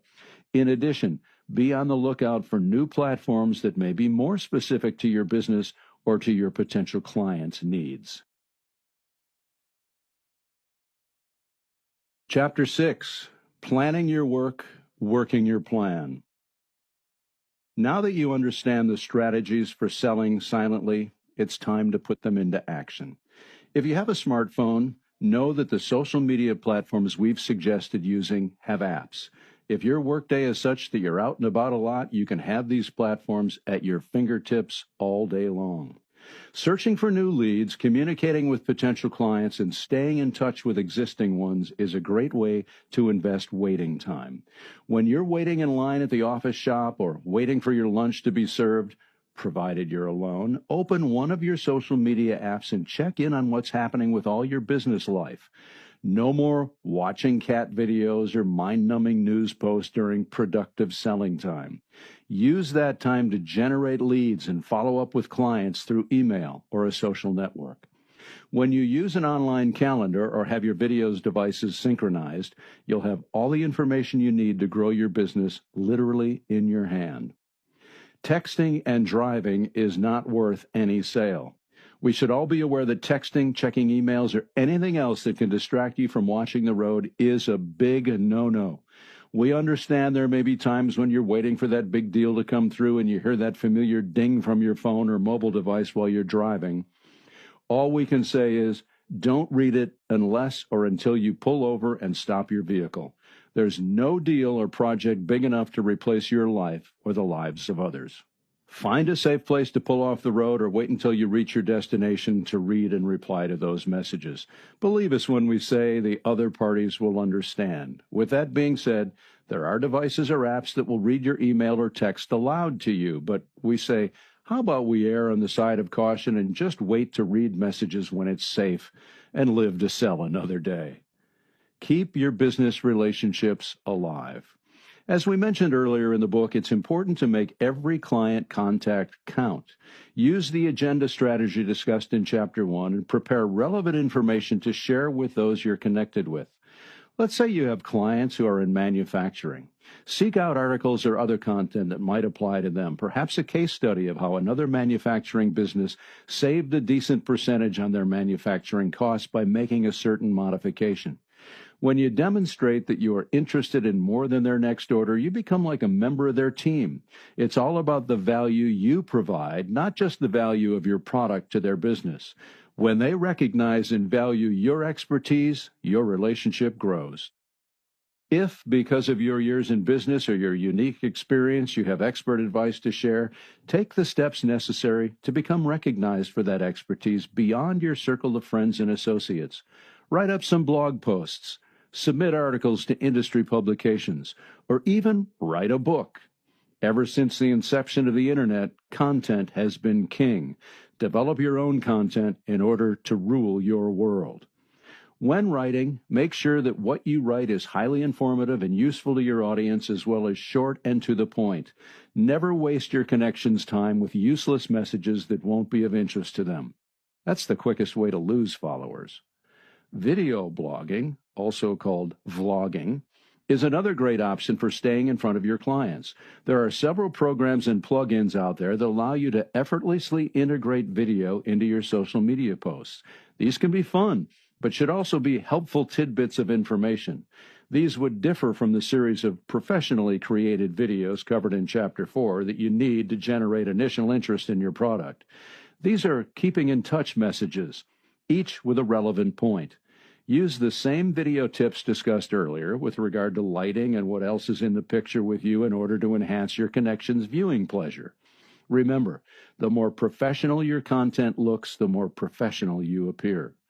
Another strategy for keeping in touch and serving the needs of your clients is to host an event, online or in person, depending on your industry and situation.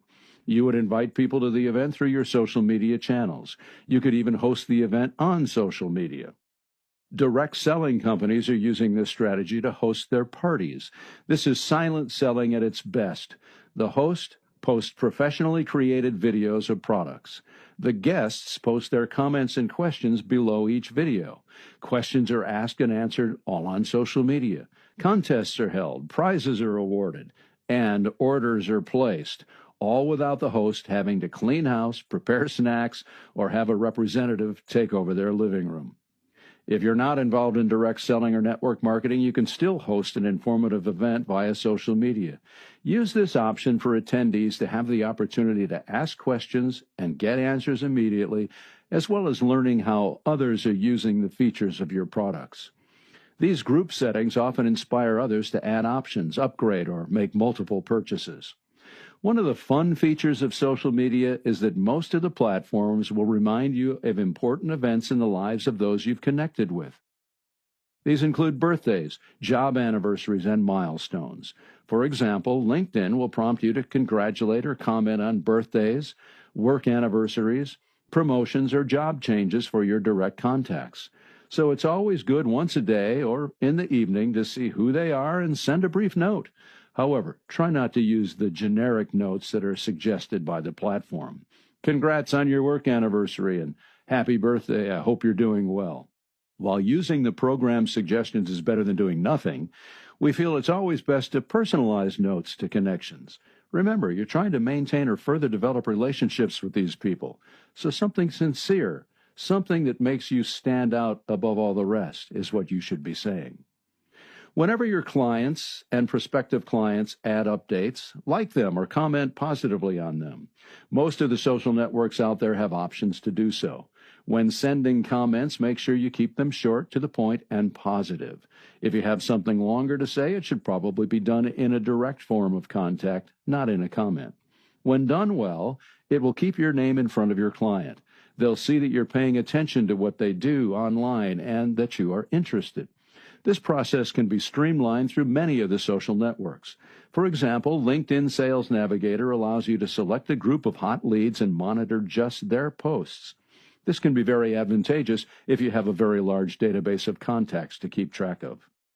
Other strategies include sending non-sales messages. There are all sorts of acknowledgement messages you can send.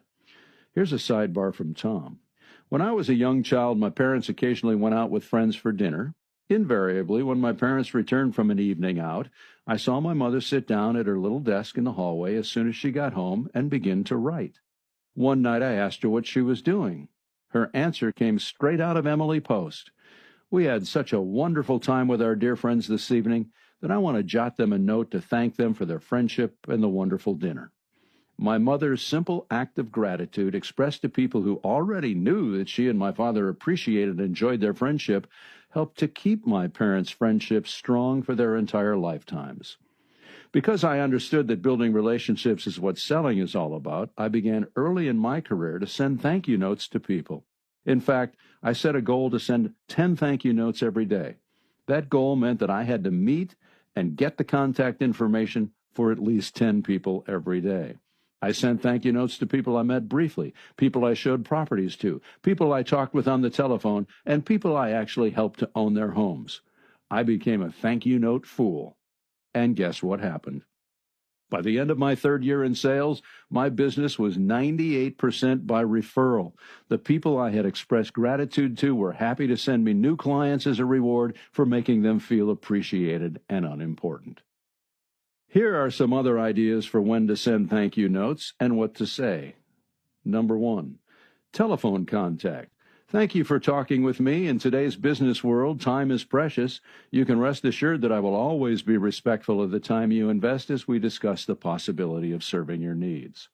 Number 2, in-person contact. Thank you. It was a pleasure meeting you, and my thank you is for the time we shared. We have been fortunate to serve many happy clients, and it's my wish to someday to be able to serve you. Number 3, after demonstration or presentation. Thank you for giving me the opportunity to discuss your upcoming needs with you.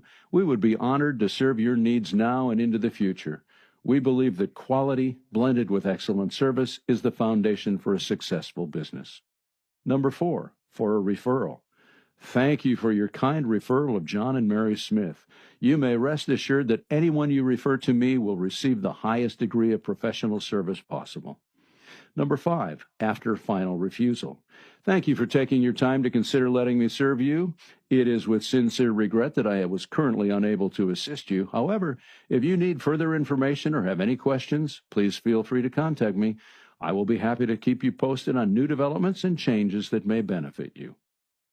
Number 6, after they buy from someone else.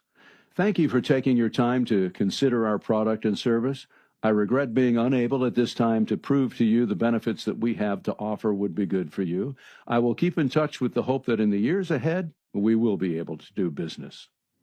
Number 7, after they buy from someone else but offer to give you referrals. Thank you for your gracious offer of giving me referrals. As we discussed, I am enclosing 3 of my business cards. I thank you in advance for placing them in the hands of 3 of your friends, acquaintances, or relatives that I might be able to serve. I will keep in touch and will be willing to render my services as needed. Number 8, to anyone who gives you service. Thank you. It is gratifying to meet someone dedicated to doing a good job. Your efforts are sincerely appreciated. If my company or I can serve you in any way, please don't hesitate to call. Number 9, anniversary thank you. Thank you. It is with warm regards that I send this note to say hello, and again, thanks for your past patronage. Please call me with any questions you have about your fill in the blank here, or the latest advancements in our newer models. Asking for referrals. We mentioned earlier in the book about asking happy clients for testimonials. It's also wise to make it a habit to ask for referrals. As you get to know your clients, you'll learn interesting tidbits about them, such as organizations they belong to or associations in which they participate. There's a good chance that someone else in their circle or sphere of influence might have a need for your product as well. The key here is not to go in and just ask straight out for referrals. Too many average salespeople go about it that way. You know anyone else who might want one of these?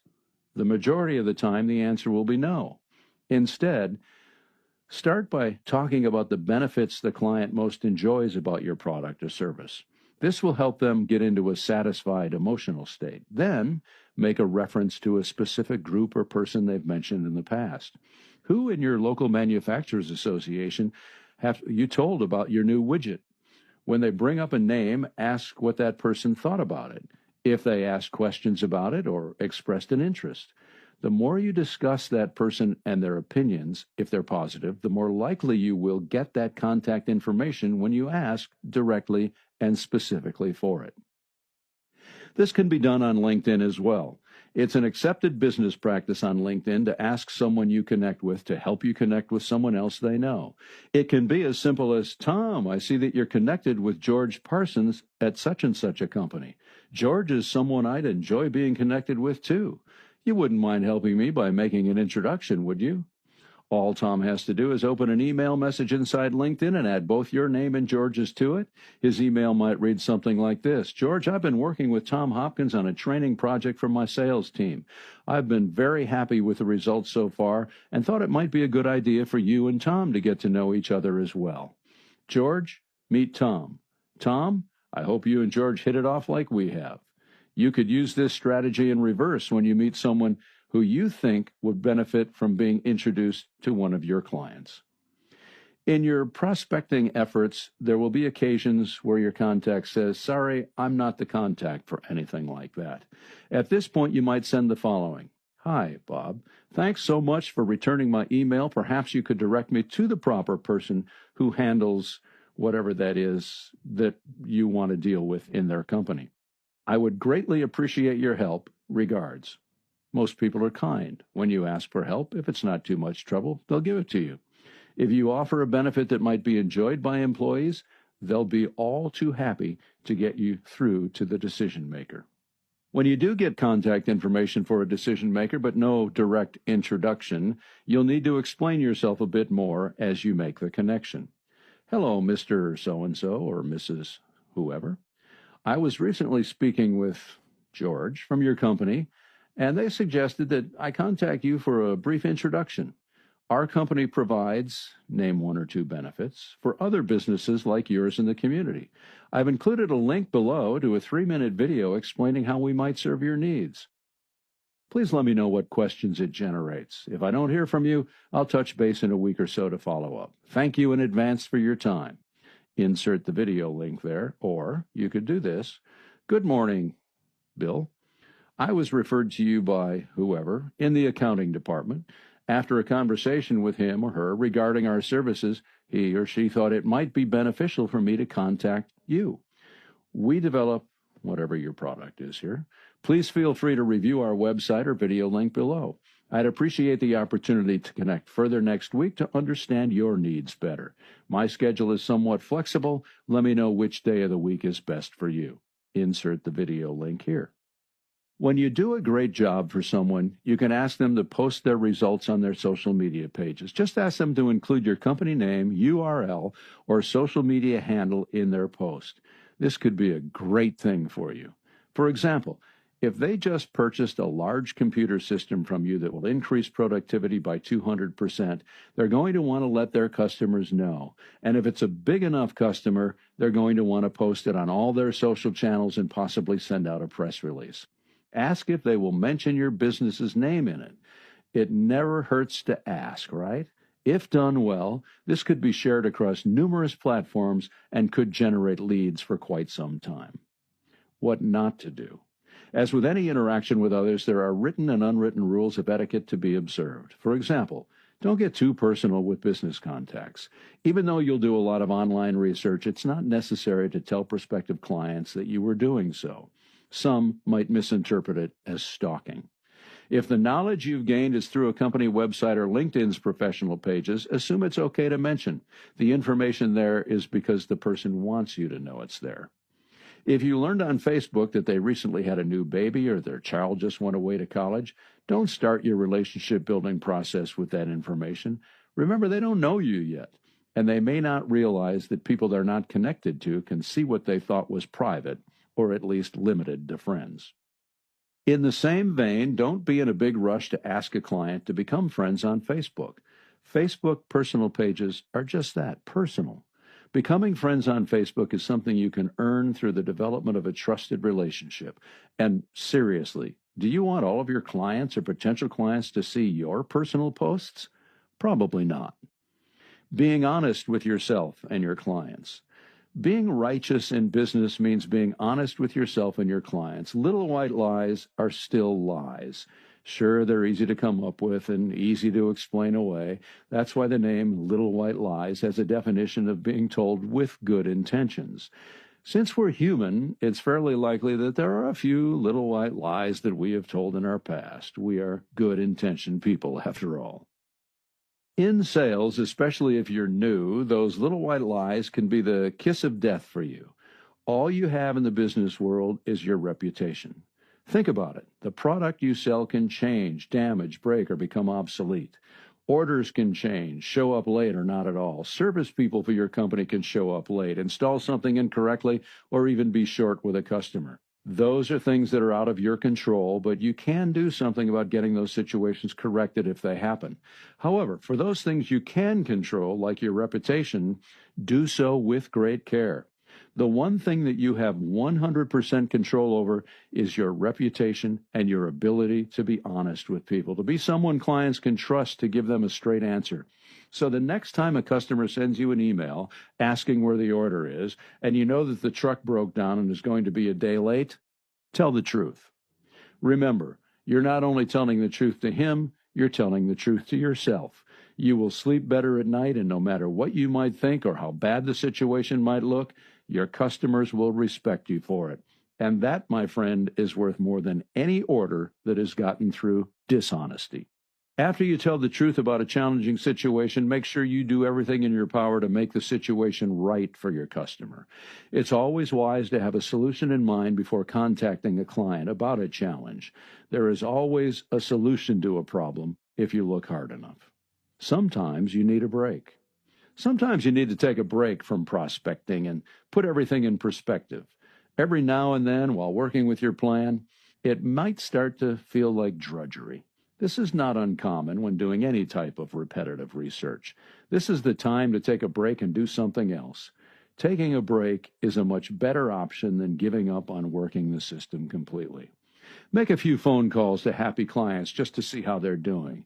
It will remind you how happy you can make people with your product. This should help you motivate yourself to get back on task so you can help even more clients. At other times, you just might need to take a walk around the block, read a book, or play with your kids.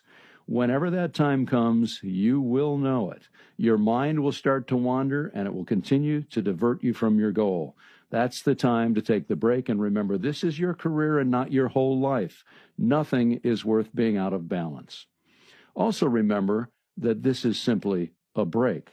When you work for yourself or for someone else but by yourself, it can become easy to let yourself get off track. When you're close to burning out, it's easy to allow yourself to be distracted by other activities that are more interesting. Just know that the further you get from working your plan, the further you move from the promised land of more and better clients, bigger revenues, and increased earnings. Don't fall into the trap of wandering off course. Set a time limit on your break from working the system, then jump back in refreshed. Keep your goals in mind. The key is to stay consistent with your work habits. If you consistently prospect, the tables will turn and you'll be doing less of that and more of the fun things, giving online presentations, selling, taking repeat orders, and providing customer service. We can't tell you how many times in our own careers that it felt like we had reached a dead end. It felt as if we'd never make another sale, and the entire world decided they would never buy another product from us again. And right at that very moment, someone would call or email about an order. A new potential client would reach out saying he heard about us from a friend of a friend and wanted our expert advice. It's just the way it works. Build your sales career by being strong, smart, consistent, and respectable, and you can't go wrong.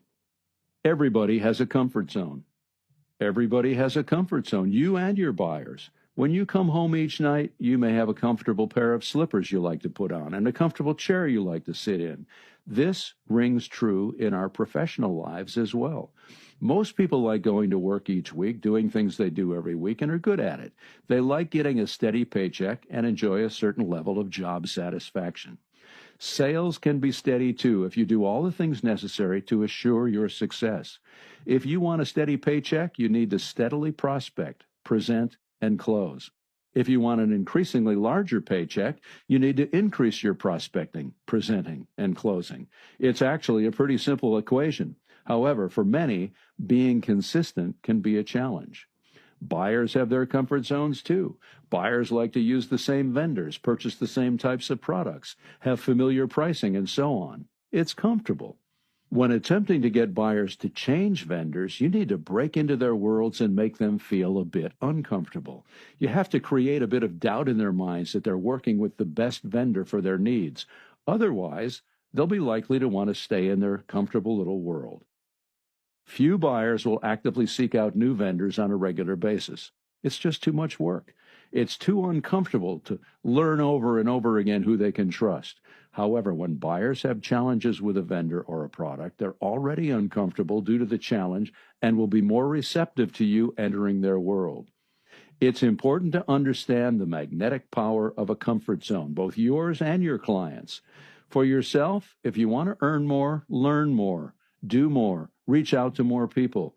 The odds that you'll serve more and generate greater revenue are in your favor when you do. Reaching the sales promised land as the go-to person or company. A go-to person is someone others know they can rely on to get answers or get a job done. You get there through expertise, honesty, and service. Once you reach the status of go-to for your clients, selling becomes much easier. It becomes more a game of organization and timing. In other words, instead of your questions to yourself being, where am I going to find my next sale? Or will I meet my quota this month? Your questions will be, how can I best get this done in time for my buyer? When you're the go-to person or company, you're on that elite short list of vendors who don't need to bid against others. You don't wait in lobbies very long. Your messages and emails get answered ahead of others. You are trusted and your opinion counts and is acted upon. Your clients send you a steady stream of referred leads for business. Instead of hearing questions like, is that the best price you can give us on that? You will get questions like, how many of these can we get by Friday? When this happens, you have reached what we call the sales promised land, and the only ways you will lose that status is if you don't service it right or your contact leaves their position. Believe us when we say it is a great place to be because we have both been there. This brings our treatise on selling silently to an end. However, with the constant flow of upgrades, new features, and changes in this fast-developing medium, keep an eye on our social media profiles to keep learning right along with us. We thank you so much for your time. Now go out there and make some sales.